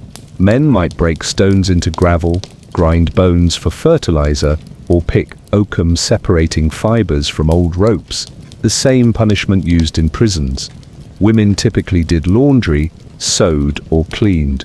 Children were not exempt, being assigned age-appropriate but equally mind-numbing tasks. The purposelessness of much workhouse labor was a feature, not a bug. Stone breaking produced gravel that often had no ready market. Oakum picking created materials already available more efficiently from other sources. The point wasn't production but punishment, a demonstration that relief came only with the surrender of autonomy and dignity. Nothing reinforces class hierarchies quite like forcing the poor to perform meaningless tasks to earn their crusts of bread. Living conditions were calculated to balance between punitive discomfort and outright lethality. Beds were straw-filled mattresses on wooden platforms placed close together in large, poorly ventilated dormitories. Privacy was non-existent. Even toilet functions occurred under supervision in communal facilities. Winter brought inadequate heating, summer brought stifling heat in crowded quarters. Illness spread rapidly in these conditions, with medical care provided by poorly trained attendants working with minimal supplies. The workhouse diet deserves special mention for its scientific approach to unpleasantness. Meals were designed not merely to be minimally nutritious, but actively distasteful. Workhouse recipes specifically avoided flavoring or adequate seasoning. The gruel was watery, the bread often stale, the occasional meat tough and of questionable origin. Food was served in standardized portions regardless of individual need, with no accommodation for size, age, or health, except in the infirmary. The result was a population in perpetual hunger, weak enough to be docile but just strong enough to work. For the elderly, who composed a significant portion of workhouse residents, these conditions were particularly cruel. Those who had worked all their lives found their final years spent in institutional misery, separated from family, performing whatever tasks their failing bodies could manage. Victorian social policy viewed the indigent elderly not as deserving rest after lifelong labor, but as moral failures who had neglected to save adequately for their declining years. Their punishment was slow deterioration in conditions designed to remind them daily of their economic sins. The sick fared little better. Workhouse infirmaries were chronically understaffed, with a single doctor typically responsible for hundreds of patients. These facilities became dumping grounds for the poor with chronic conditions, the mentally ill, and those with communicable diseases. Cross-infection was common, treatment minimal, and mortality rates dramatically higher than in the general population. The workhouse infirmary wasn't so much a hospital as a place where the inconveniently ill poor could be gathered to suffer and die out of public view. Mental illness received particularly brutal treatment in this system. Many workhouses contained lunatic wards, where those with psychiatric conditions were confined, often in restraints, without meaningful treatment. The division between medical care and punishment blurred completely for these unfortunate inmates. Suicides were common enough that architectural features were specifically designed to prevent them. another thoughtful touch from Victorian welfare planners. The workhouse operated under a comprehensive system of rules and punishments. Speaking during meals, complaining about conditions, failing to complete work quotas, or showing disrespect to officials could result in reduced food rations from an already inadequate baseline, solitary confinement, or corporal punishment. Children were not exempt from these penalties. Discipline was maintained through a careful balance of hunger, exhaustion, and fear, a management approach that modern corporate consultants might find a bit excessive. Perhaps most insidious was the workhouse's deliberate destruction of self-worth. Inmates were consistently referred to as paupers rather than by name, addressed in the manner one might speak to a particularly disappointing child, and subjected to regular moral lectures about their failures. Religious services emphasized sin, penitence, and the spiritual dangers of poverty. The message was clear and consistent. Your economic circumstances are the direct result of moral failings, and your suffering is both deserved and necessary for potential redemption. The stigma of the workhouse extended beyond its walls. Having been a workhouse inmate marked one permanently in Victorian society. Former residents struggled to find employment or housing, often facing discrimination more severe than that experienced by ex-prisoners. The workhouse uniform, instantly recognizable in local communities, ensured that even temporary outings subjected inmates to public scorn. Children raised in workhouses carried the taint into adulthood, finding limited opportunities and social rejection regardless of personal qualities or abilities. Death offered no escape from workhouse indignity. Those who died within its walls received pauper burials, minimal ceremonies, unmarked graves, often multiple bodies per plot. Family members outside the workhouse might not be notified of deaths for weeks or months. Some workhouses sold unclaimed bodies to medical schools for dissection, a practice that added post-mortem horror to the system's cruelties. Even in death, the poor remained commodities to be processed efficiently. For the innocent, those whose only crime was economic misfortune, disability, or age, the workhouse represented a particularly perverse form of punishment. Unlike convicted criminals who at least knew the duration of their sentences, workhouse inmates faced indefinite confinement. Their crime of poverty had no fixed penalty. Their punishment would continue until economic circumstances changed or death provided release. Many entered, believing their stay would be temporary, only to remain for years or decades as opportunities for independence vanished. Women faced unique horrors in this system.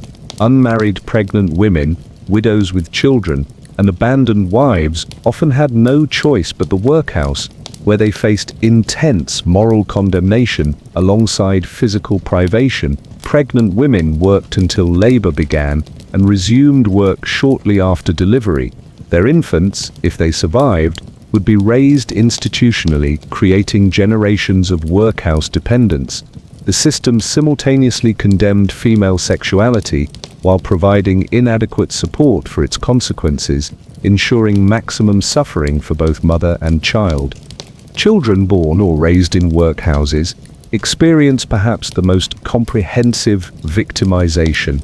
Beyond material deprivation, they suffered educational neglect, workhouse schools being notoriously inadequate, emotional isolation, and frequent physical abuse.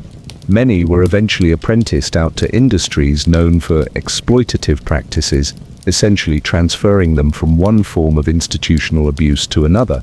The mortality rate for workhouse children dramatically exceeded that of even the poorest children outside, with deaths from preventable disease, malnutrition, and neglect recorded matter-of-factly in institutional ledgers. The workhouse seamlessly combined welfare, punishment, and social control in a single institution. It provided minimal material support while ensuring that recipients suffered enough to deter others from seeking assistance. It removed the unsightly poor from public spaces, hiding evidence of economic system failures behind institutional walls, and it reinforced social hierarchies by physically demonstrating the consequences of economic failure.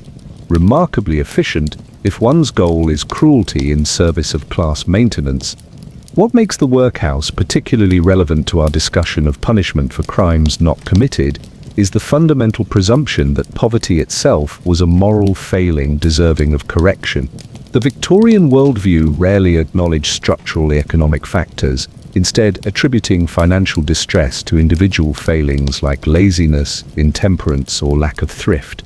This moral framing of economic circumstances meant that the poor were always already guilty, not of specific crimes but of the generalized sin of failing to be self-sufficient.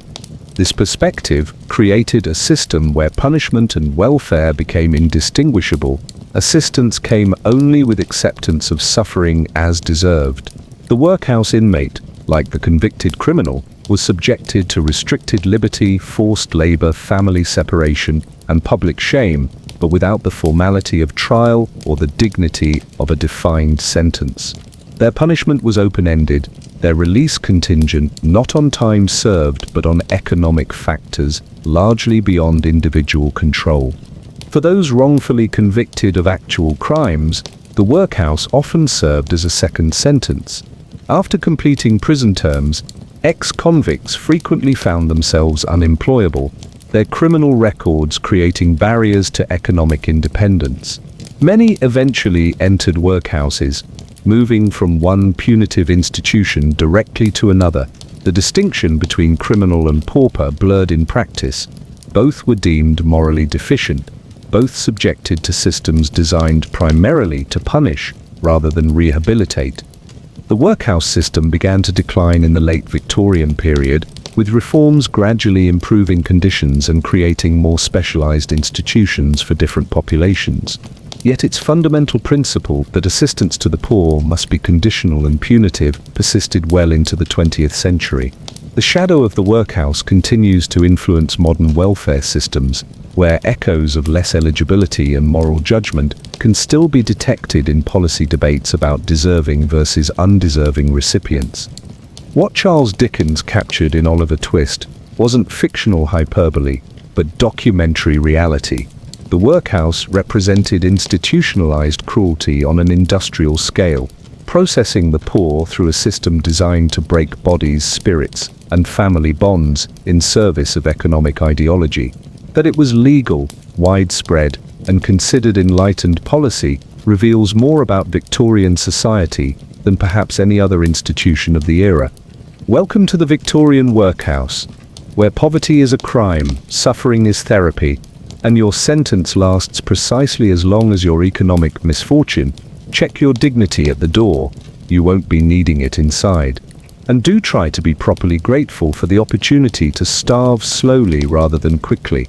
The distinction represents the full extent of Victorian compassion. 12. They destroy your name in the press. The criminal justice system wasn't the only mechanism for punishing the innocent in Victorian England. For those unfortunate enough to draw public attention, the press stood ready to destroy reputations with an efficiency that would impress modern social media mobs. Victorian newspapers combined moral outrage, sensationalism, and a blithe disregard for facts into a powerful machine for manufacturing guilt, regardless of evidence.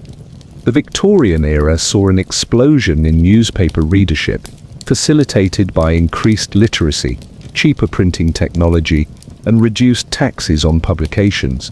By mid-century, papers were reaching unprecedented audiences across all social classes. This democratization of information might seem positive, but it came with a dark side, the commodification of scandal and suffering. Nothing sold papers quite like crime, deviance, and moral panic, preferably with named individuals to serve as convenient villains. Presumption of innocence, that theoretical cornerstone of justice, rarely troubled Victorian editors. Arrest alone was sufficient for newspapers to declare guilt in screaming headlines. Villain Court might announce a story about someone merely accused, with the inconvenient detail of unproven allegations buried deep in the article, if mentioned at all. Names, addresses, and occupations appeared in print immediately following arrest, ensuring that even those eventually acquitted would suffer lasting damage to reputation and livelihood. Coverage of crimes focused less on evidence than on constructing compelling narratives with clear moral lessons. Accused individuals were assigned motives, character traits, and histories that fit Victorian melodramatic conventions, regardless of factual accuracy. A woman accused of theft might be described as having a countenance marked by cunning and depravity, or eyes that betray a history of vice. Physical appearance reinterpreted as evidence of moral character and thus probable guilt. Physiognomy, the pseudoscience of judging character from facial features, provided a veneer of scientific authority to what was essentially fiction writing about real people. The Victorian press excelled at class-based character assassination. Working-class accused were routinely described in animalistic or subhuman terms, brutish, simian, of low intelligence, while middle or upper-class suspects received more nuanced treatment, often framed as tragic figures who had succumbed to momentary temptation rather than innate criminality. The same behavior that made a poor person a dangerous predator made a wealthy person a gentleman overcome by passion. This differential treatment reinforced class hierarchies while ensuring that lower-class accused faced trial in the press long before reaching court. Women accused of crimes faced particularly vicious coverage. Victorian gender norms created a binary view of femininity, the angel in the house versus the fallen woman, with little recognition of anything between these extremes. A woman charged with any crime immediately fell into the latter category, subject to intense scrutiny of her sexual history, appearance, and adherence to feminine ideals. Accusations of sexual impropriety would be introduced regardless of relevance to the actual charges. A woman accused of theft might find newspaper accounts dwelling on her immodest attire or known association with men of questionable character, innuendo that effectively placed her on trial for violating gender norms rather than breaking specific laws. The press showed particular enthusiasm for cases involving sexuality, violence, or both. The penny dreadfuls and sensation papers transformed criminal cases into serialized entertainment, with each installment more lurid than the last. Facts became flexible things bent or invented to serve narrative interest rather than accuracy. Witnesses found their statements exaggerated or completely fabricated.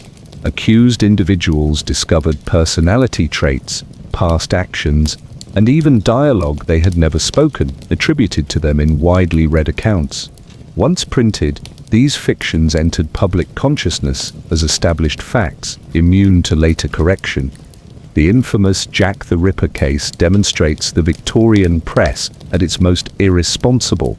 Newspapers not only published unverified theories as facts, but actively interfered with the investigation by promoting false leads, naming innocent individuals as suspects, and creating a climate of hysteria that made rational assessment impossible.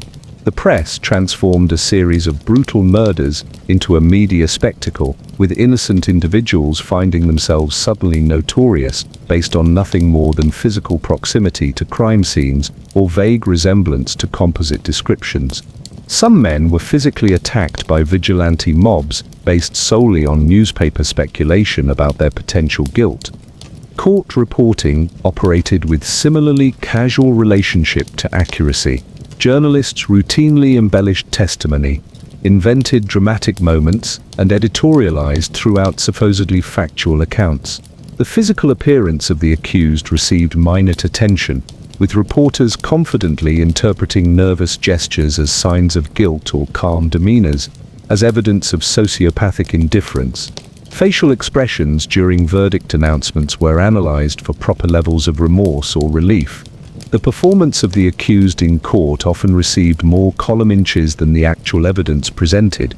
Even acquittal provided little protection from the press.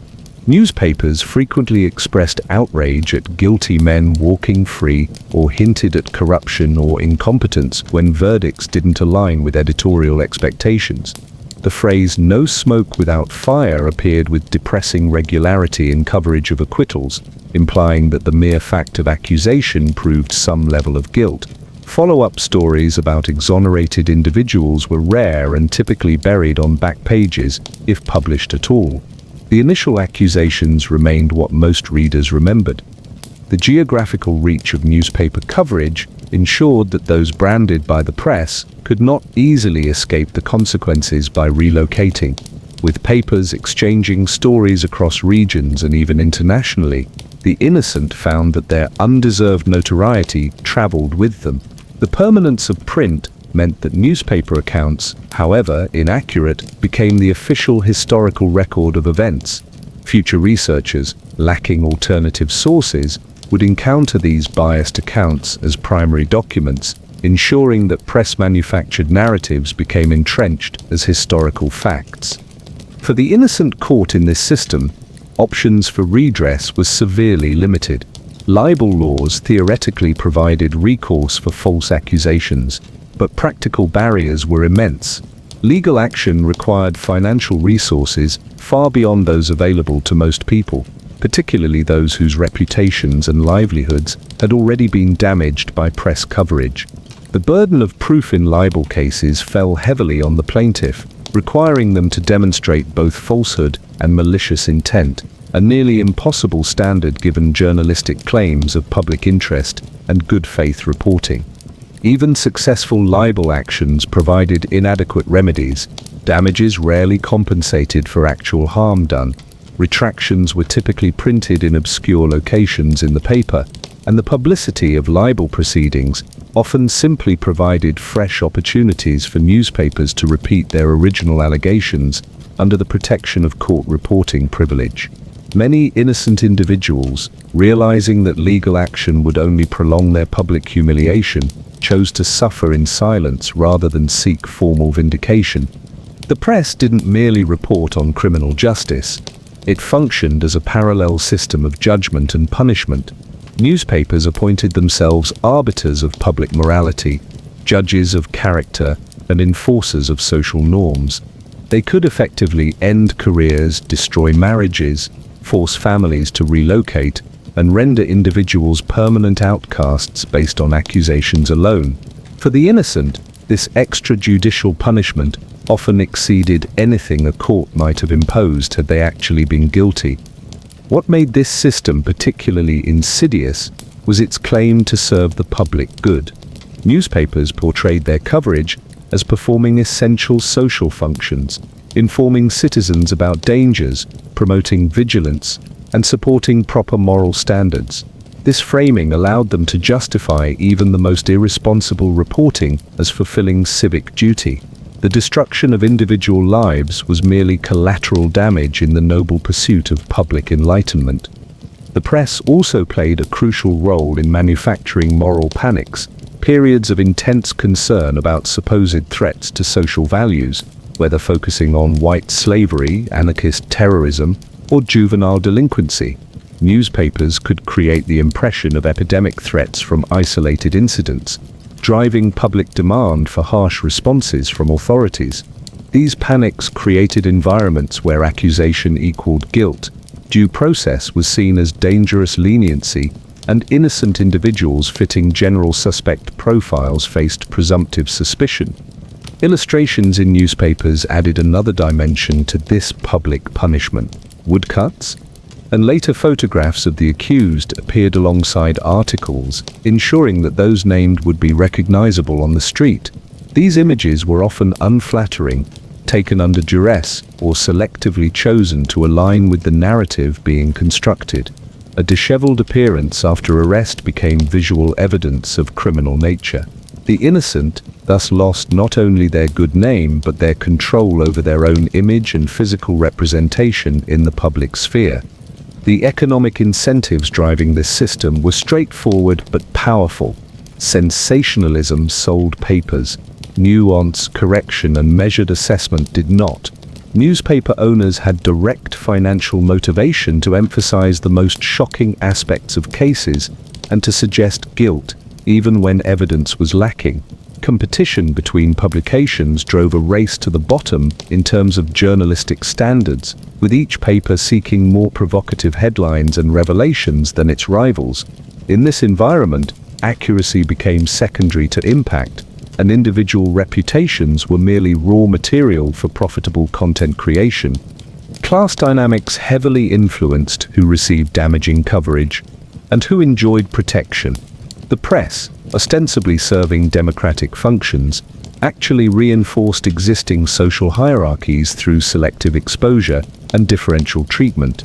Working-class individuals found their entire communities tarred by the actions of a few, while middle and upper-class offenders were portrayed as isolated cases of individual moral failure rather than representatives of their class. This selective targeting created the impression that criminality was primarily a lower-class phenomenon, justifying increased surveillance and control of poor communities. Religious and ethnic minorities suffered particularly under this system. Anti-Catholic, anti-Semitic, and anti-immigrant sentiments ran through crime reporting, with newspapers drawing explicit connections between minority status and criminal tendencies. Individual accusations against Jewish or Irish suspects became opportunities for generalized attacks on entire communities. The press thus served as a mechanism for maintaining boundaries between the acceptable us and the dangerous them, with criminal accusations providing the pretext for broader expressions of prejudice. The press held particular power over public figures who lacked aristocratic protection. Teachers, clergymen, shopkeepers, and local officials found that accusations, however baseless, could end their careers overnight. The press exploited the vulnerability of these middle-status individuals whose livelihoods depended entirely on public trust and reputation. For such people, newspaper accusations functioned as an extrajudicial death penalty for their professional lives, executed without trial or appeal. Publication of private information caused particular harm to the innocent. Victorian newspapers routinely published home addresses, family details, and personal history of the accused, exposing them and their families to harassment, vigilante action, and social ostracism. This extension of punishment to family members created collective suffering for individual accusations. Children of the accused faced bullying and exclusion, spouses lost employment, elderly parents experienced social isolation. The ripple effects of press accusations spread far beyond the named individual. What distinguished the Victorian press from modern tabloids was not the tactics, which remained dismayingly familiar, but the absence of countervailing forces. No press regulation existed beyond libel law, no journalistic ethics organizations monitored excesses, and no alternative media offered platforms for the wrongly accused to present their side. The monopoly on mass communication held by newspapers created a singularly vulnerable position for anyone who attracted negative attention. The legacy of this system extends into modern media practices. The presumption of guilt in reporting, the exploitation of sensational cases for profit, the disproportionate focus on lower class and minority accused, and the permanent digital record of accusations regardless of outcome all have clear Victorian antecedents. Though technology has changed, the fundamental dynamics of trial by media remain disturbingly consistent. Welcome to Victorian media justice, where accusation equals conviction, circulation numbers trump accuracy, and the destruction of your reputation sells for just a penny per copy. The best defense is complete obscurity, but once that's lost, prepare for trial by headline. The press has already written your story. Your actual guilt or innocence is merely an inconvenient detail in their profitable narrative. Section 13. Your family would be punished too. In Victorian England, justice was never merely an individual affair. When the system's teeth closed around you, they didn't stop at your flesh. They sank deeply into everyone connected to you. The punishment of the innocent extended with methodical efficiency to their equally innocent families, creating concentric circles of suffering radiating outward from each case of wrongful punishment. The most immediate and devastating family punishment came through economic destruction. When a breadwinner was arrested, even before conviction, their employment typically ended immediately. Victorian employers had no concept of holding positions during legal proceedings or awaiting final verdicts before termination. Accusation alone was sufficient cause for dismissal, often without final wages being paid. The family's primary income disappeared overnight, with no unemployment benefits, no social security, and no legal recourse. For working-class families already living on the edge of subsistence, this sudden income loss created immediate crisis. Rent couldn't be paid, leading to eviction with distressing speed. Victorian landlords, facing no meaningful tenant protections, could and did expel entire families within days of learning about criminal accusations against a household member. The belongings of evicted families might be seized to cover rent arrears, leaving them not only homeless but stripped of what few possessions they owned. The family of the accused thus found themselves on the street, regardless of the case's eventual outcome. Children suffered particularly vicious consequences. With a parent imprisoned and the family's economic stability destroyed, children of the accused frequently ended up in workhouses, those grim institutions that combined the worst aspects of prisons and slave labor camps under the thin guise of charity. Siblings were systematically separated by age and gender, often never seeing each other again, despite residing in the same institution. The workhouse regime deliberately minimized family contact, viewing family bonds as potential vectors for moral contamination or avenues for shirking profitable labor. The education of these children, minimal in the best circumstances, effectively ended. Workhouse schools provided the barest pretense of education, focusing instead on instilling habits of obedience and preparing children for lives of menial labor. A few hours of basic literacy instruction, often delivered by untrained staff, substituted for genuine education. Children who entered workhouses following a parent's imprisonment typically emerged functionally illiterate, trained only for the lowest forms of employment, and permanently marked by institutional upbringing. Alternatively, children might be apprenticed out from workhouses to mines, factories, or domestic service, a practice that amounted to legalized child trafficking. These apprenticeships rarely involved actual skill training, instead providing employers with nearly free labor subject to minimal oversight. Physical and sexual abuse was common in these arrangements, with children having essentially no protection or avenue for complaint. The suffering of these children, direct collateral damage from wrongful accusations against parents, rarely entered official records, their fates noted only in terse workhouse ledger entries. For mothers imprisoned while pregnant or nursing, the consequences were particularly barbaric. Infants might remain with imprisoned mothers until age 2, living in prison conditions fundamentally unsuited to child development. After this age, they were forcibly removed to workhouses or orphanages, the separation permanent in most cases. These institutions recorded mortality rates approaching 90% for infants and young children in the early Victorian period, improving only marginally by century's end. A mother's imprisonment thus frequently amounted to a death sentence for her young children, executed through neglect and institutional indifference rather than active violence. The wives of accused men faced their own particular nightmare.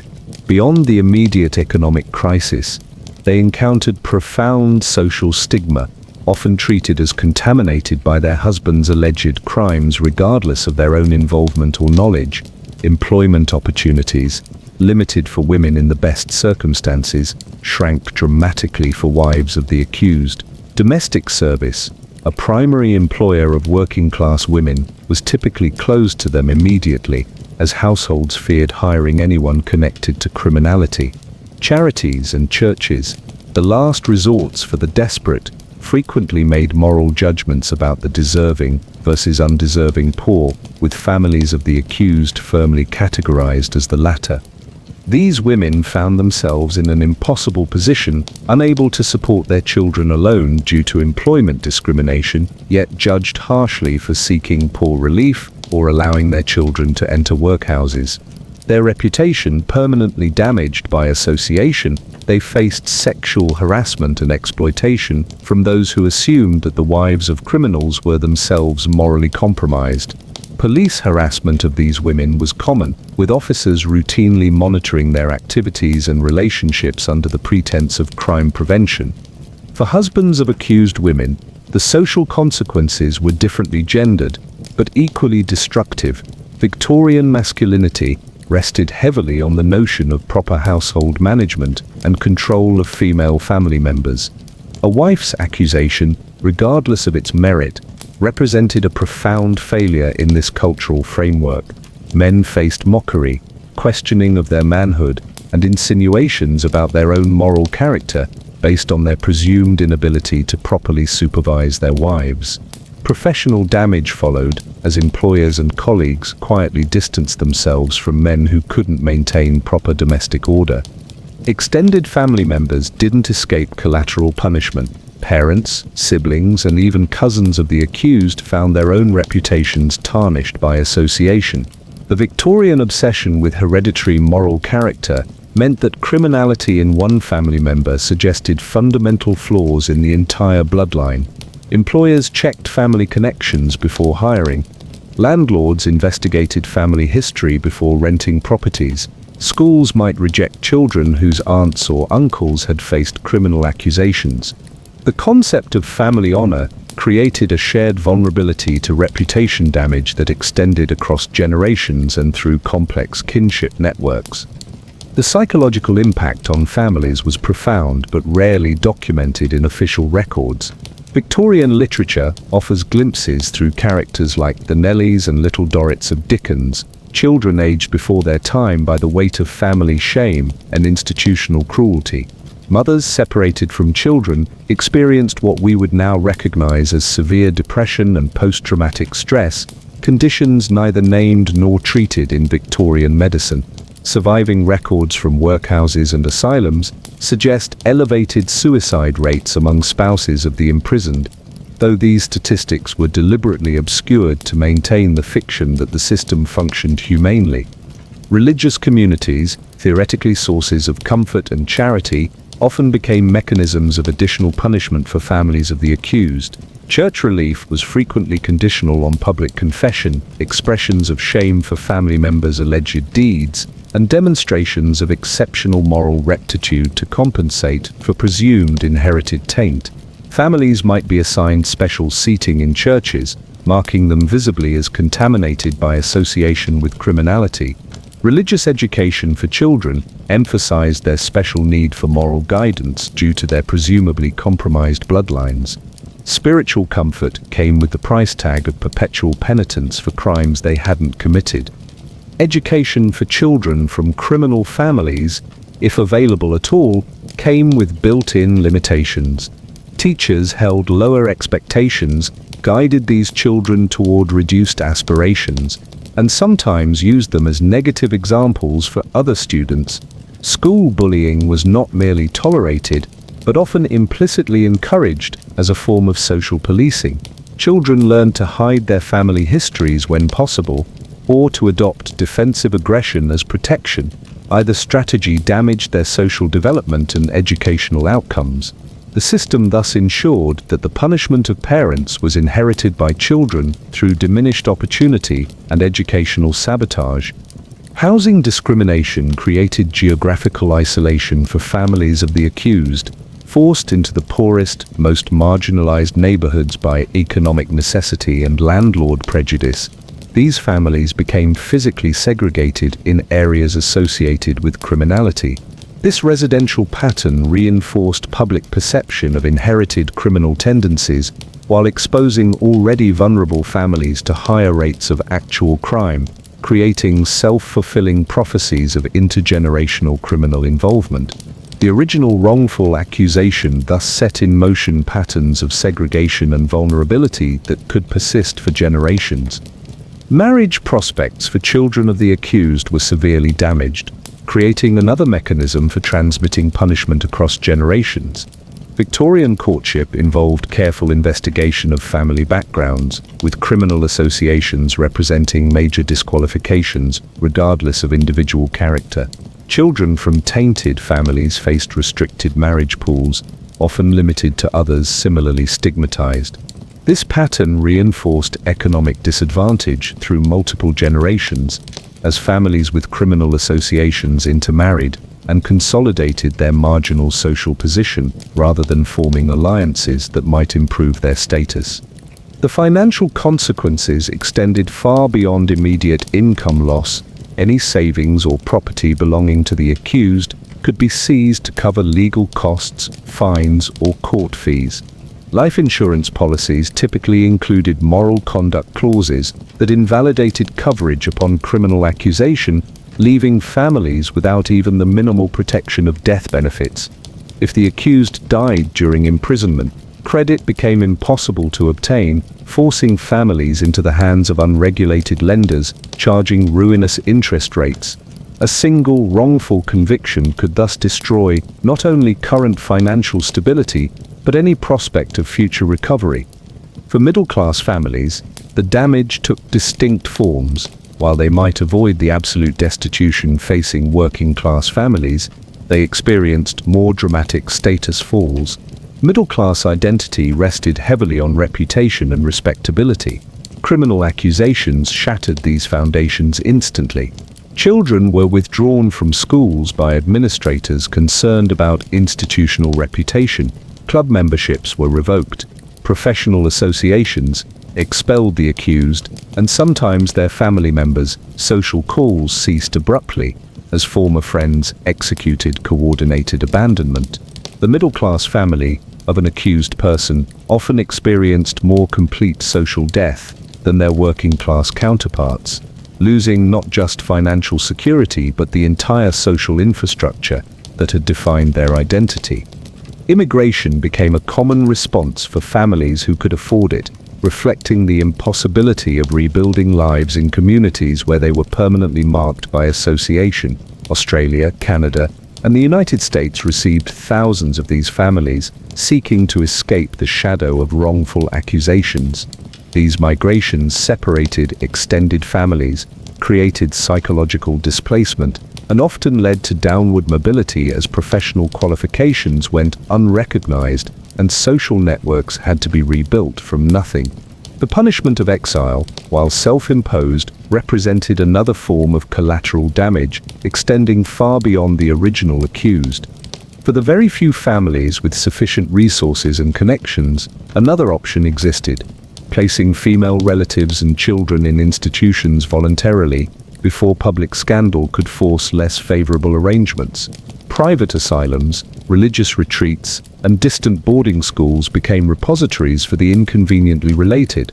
These family members might spend years or even lifetimes in institutional settings, sacrificed to preserve what remained of family reputation.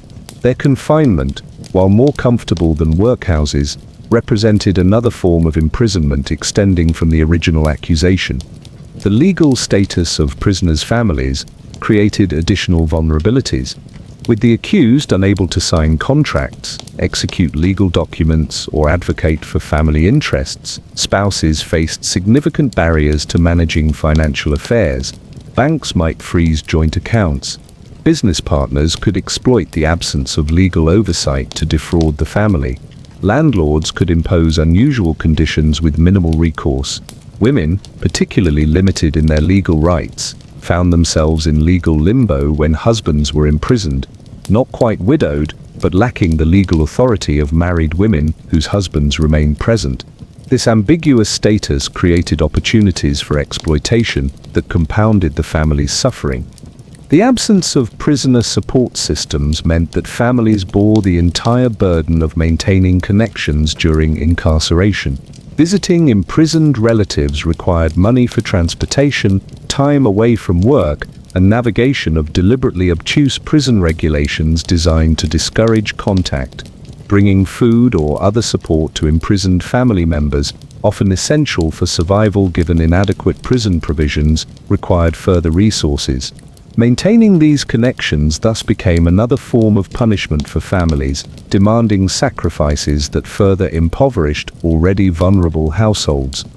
The system's most perverse aspect was how it transformed family bonds from sources of support into mechanisms of control. Authorities monitored families of the accused, using their welfare as leverage to ensure compliance. Released prisoners knew that misbehavior could result in repercussions for their families. Family members could be threatened with accusations of their own if they advocated too aggressively for imprisoned relatives. This instrumentalization of family relationships represented a sophisticated form of hostage-taking, where the system held family welfare as collateral for individual behavior. For the wrongfully convicted, awareness of their family's suffering often constituted the most agonizing aspect of their punishment. Letters from prison, when permitted, reveal this pattern consistently. Physical hardship was bearable, but knowledge of children in workhouses, spouses facing destitution, and parents dying without farewell visits created unbearable psychological torture. The system thus achieved a perfect cruelty, using love and attachment as mechanisms to amplify suffering, ensuring that the innocent were punished not only directly, but through the reflected pain of watching their loved ones destroyed.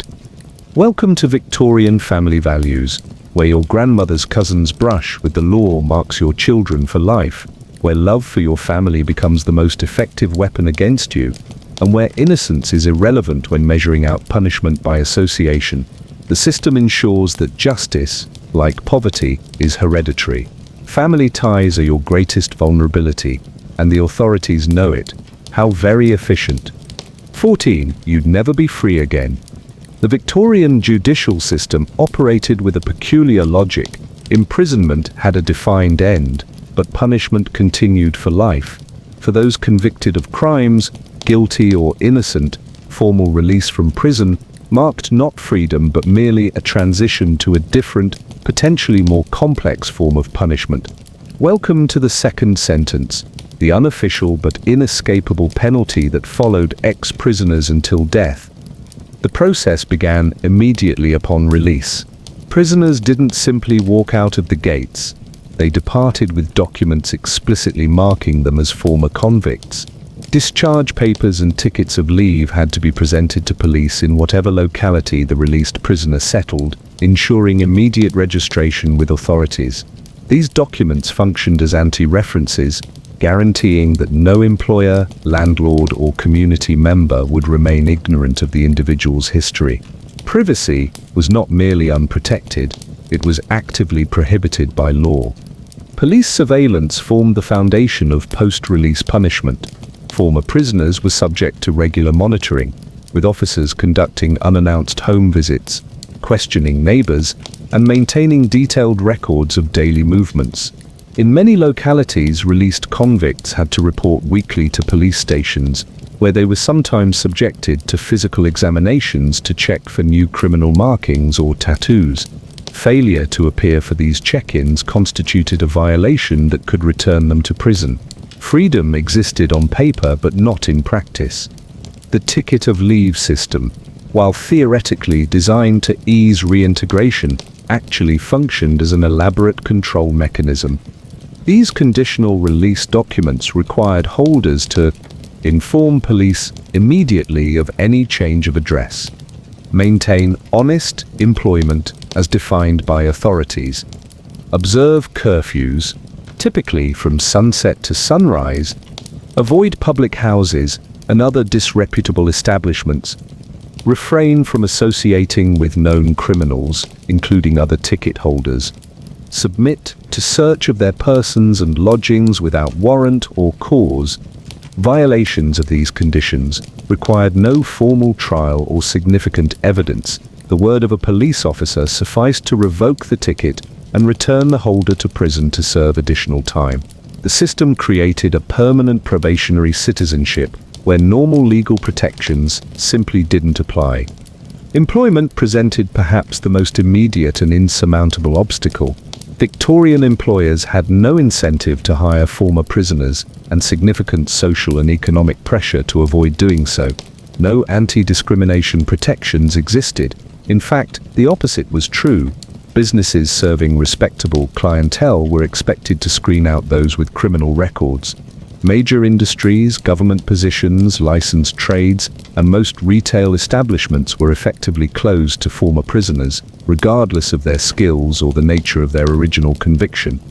The employment available to ex-prisoners was typically limited to the most dangerous, physically demanding, and poorly compensated work. Mining, dock labor, night soil collection, and other occupations the general population avoided when possible. Even in these sectors, former prisoners received lower wages than their never-convicted counterparts, creating a legalized form of discrimination that ensured permanent economic marginalization. The message was clear: reintegration into normal economic life was not the goal. Housing presented similar barriers. Landlords routinely rejected applications from known former convicts, forcing them into the most dilapidated accommodations in the least desirable areas. These concentrated former prisoners in specific neighborhoods, creating communities under intense police scrutiny, where residents shared little beyond their status as social outcasts. This geographical segregation reinforced public perception of former convicts as an inherently separate class, physically and socially isolated from respectable society. Financial services and basic economic tools remained inaccessible. Banks refused accounts to former prisoners. Insurance companies declined coverage. Lending institutions automatically rejected applications. Even pawnbrokers who served the poorest communities often refused to deal with known former convicts. This financial exclusion made saving, planning, or recovering from economic setbacks nearly impossible, ensuring that one period of unemployment or illness could trigger complete destitution. The psychological impact of this second sentence was perhaps its most devastating aspect. Former prisoners lived in a state of perpetual insecurity, knowing that their status could be used against them at any moment. Employers could terminate them without cause or compensation upon discovering their history. Landlords could evict them without notice. If their past became known, any encounter with authorities carried the risk of return to prison based on the flimsiest allegations. This constant vulnerability created profound anxiety that prevented any real sense of freedom or security. For those who had been wrongfully convicted, this continuing punishment carried particular cruelty. Having served time for crimes they didn't commit, they now faced lifelong penalties for a guilt that never existed. Their protestations of innocence, difficult enough to maintain in court, became nearly impossible to advance after release. Society had no interest in reconsidering closed cases, and continued claims of innocence were typically interpreted as lack of proper remorse, itself grounds for revoking conditional release. The wrongfully convicted thus faced an impossible choice between falsely accepting guilt to appear properly reformed or maintaining innocence at the cost of appearing unrepentant and dangerous.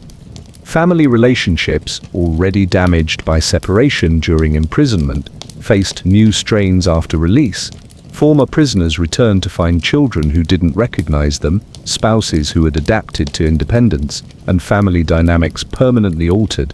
The economic struggles imposed by their status created additional pressure on these fragile reconnections. Many families ultimately collapsed under these combined stresses, leaving former prisoners even more isolated. Others remained together but in relationships defined by resentment, financial hardship, and the shadow of imprisonment. Religious institutions, theoretically committed to forgiveness and redemption, often enforced rather than alleviated post-release punishment. Churches might allow former prisoners to attend services, but excluded them from full participation in religious communities. They could sit in back pews but not join choirs or serve invisible roles.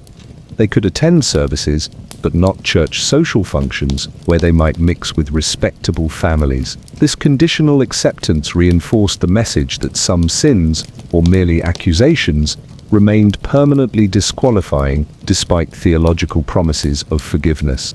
Education and self-improvement, potential pathways to better circumstances, remained largely closed. Adult education programs, libraries, mechanics institutes, and other Victorian self-improvement organizations typically excluded those with criminal records, explicitly or through social pressure. The few educational opportunities specifically designed for former prisoners focused narrowly on moral reform rather than practical skills or knowledge. The system thus ensured that those who had been imprisoned remained intellectually as well as economically marginalized. Political rights, already limited in Victorian England, were further restricted for former convicts. Many lost voting rights permanently, while others faced additional hurdles to electoral participation. They could not serve on juries, hold public office, or participate in most civic organizations. This political disenfranchisement removed another potential avenue for challenging the system that continued to oppress them. Former prisoners were not merely punished by society, they were systematically excluded from mechanisms that might allow them to advocate for change. The few support systems that existed for released prisoners often extended rather than alleviated their punishment. Prisoner aid societies, typically run by religious organizations, offered assistance conditional on demonstrations of religious conversion, public expressions of remorse, and acceptance of intensive moral supervision. Help came with invasive monitoring, mandatory church attendance, and submission to the judgment of self-appointed moral guardians. Independence and dignity were not part of the rehabilitation package. For women, the post-release environment created distinct and often more severe challenges. Victorian gender norms made female criminality particularly transgressive, and women with prison records faced even greater stigma than their male counterparts.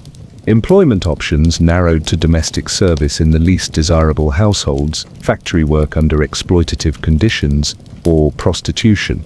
Housing was even more difficult to secure, as female lodging houses enforced strict moral requirements. The fallen woman rarely received a second chance in Victorian society, regardless of the nature of her original offence or her actual guilt. The documentation regime ensured that former prisoners could never escape their past.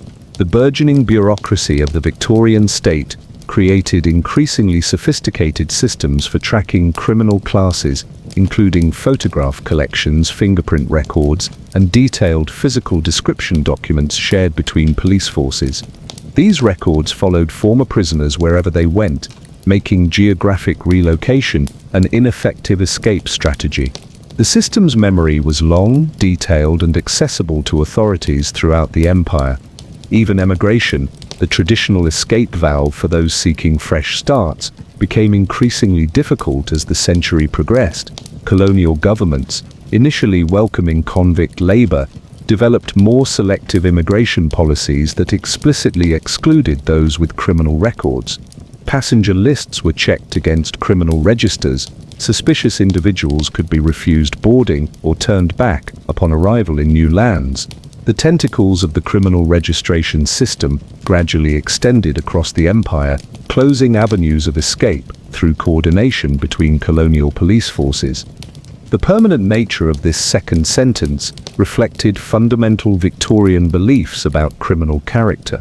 The dominant perspective held that criminality represented not merely behavior, but essential nature, an immutable quality that punishment might suppress, but never truly eliminate. In this framework, continued surveillance and restriction of former prisoners wasn't excessive, but necessary, society protecting itself from individuals whose fundamental character ensured they would eventually reoffend, given sufficient freedom. The concept of rehabilitation existed in rhetoric, but not in system design. This perspective created a self-fulfilling prophecy.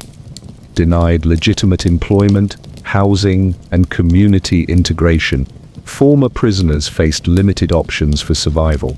Many ultimately returned to illegal activity, not from inherent criminality, but from structural exclusion from legal alternatives. These recidivism patterns then reinforced public belief in the immutable criminal character, justifying further restrictions and surveillance. The system created the very outcomes it claimed to prevent. For the falsely convicted, This cycle carried particular injustice. Never having chosen illegal activity in the first place, they now found themselves pushed toward it by systematic exclusion from legitimate opportunities. Their wrongful conviction thus functioned as a form of social destiny, forcing them into the very behavior they had been falsely accused of initially. The system didn't merely punish the innocent, it actively worked to transform them into the criminals they had never been. Social death might best describe the ultimate impact of this second sentence. Former prisoners existed physically within society, but outside its normal relationships, opportunities, and protections. They carried a permanent stigma visible to all authorities and many community members. Their past remained more defining than their present, their original alleged offense more significant than any subsequent conduct. They lived as perpetual outsiders, tolerated but never truly reintegrated, physically present but socially erased. What makes this system particularly relevant to our discussion is how it eliminated any meaningful distinction between the guilty and innocent. Once processed through the prison system, individuals emerged with identical stigma and restrictions regardless of their actual culpability for the original offense. The wrongfully convicted suffered the same lifelong consequences as the genuinely guilty. The system thus rendered the factual question of original guilt or innocence effectively irrelevant after release. All former prisoners faced the same permanent punishment.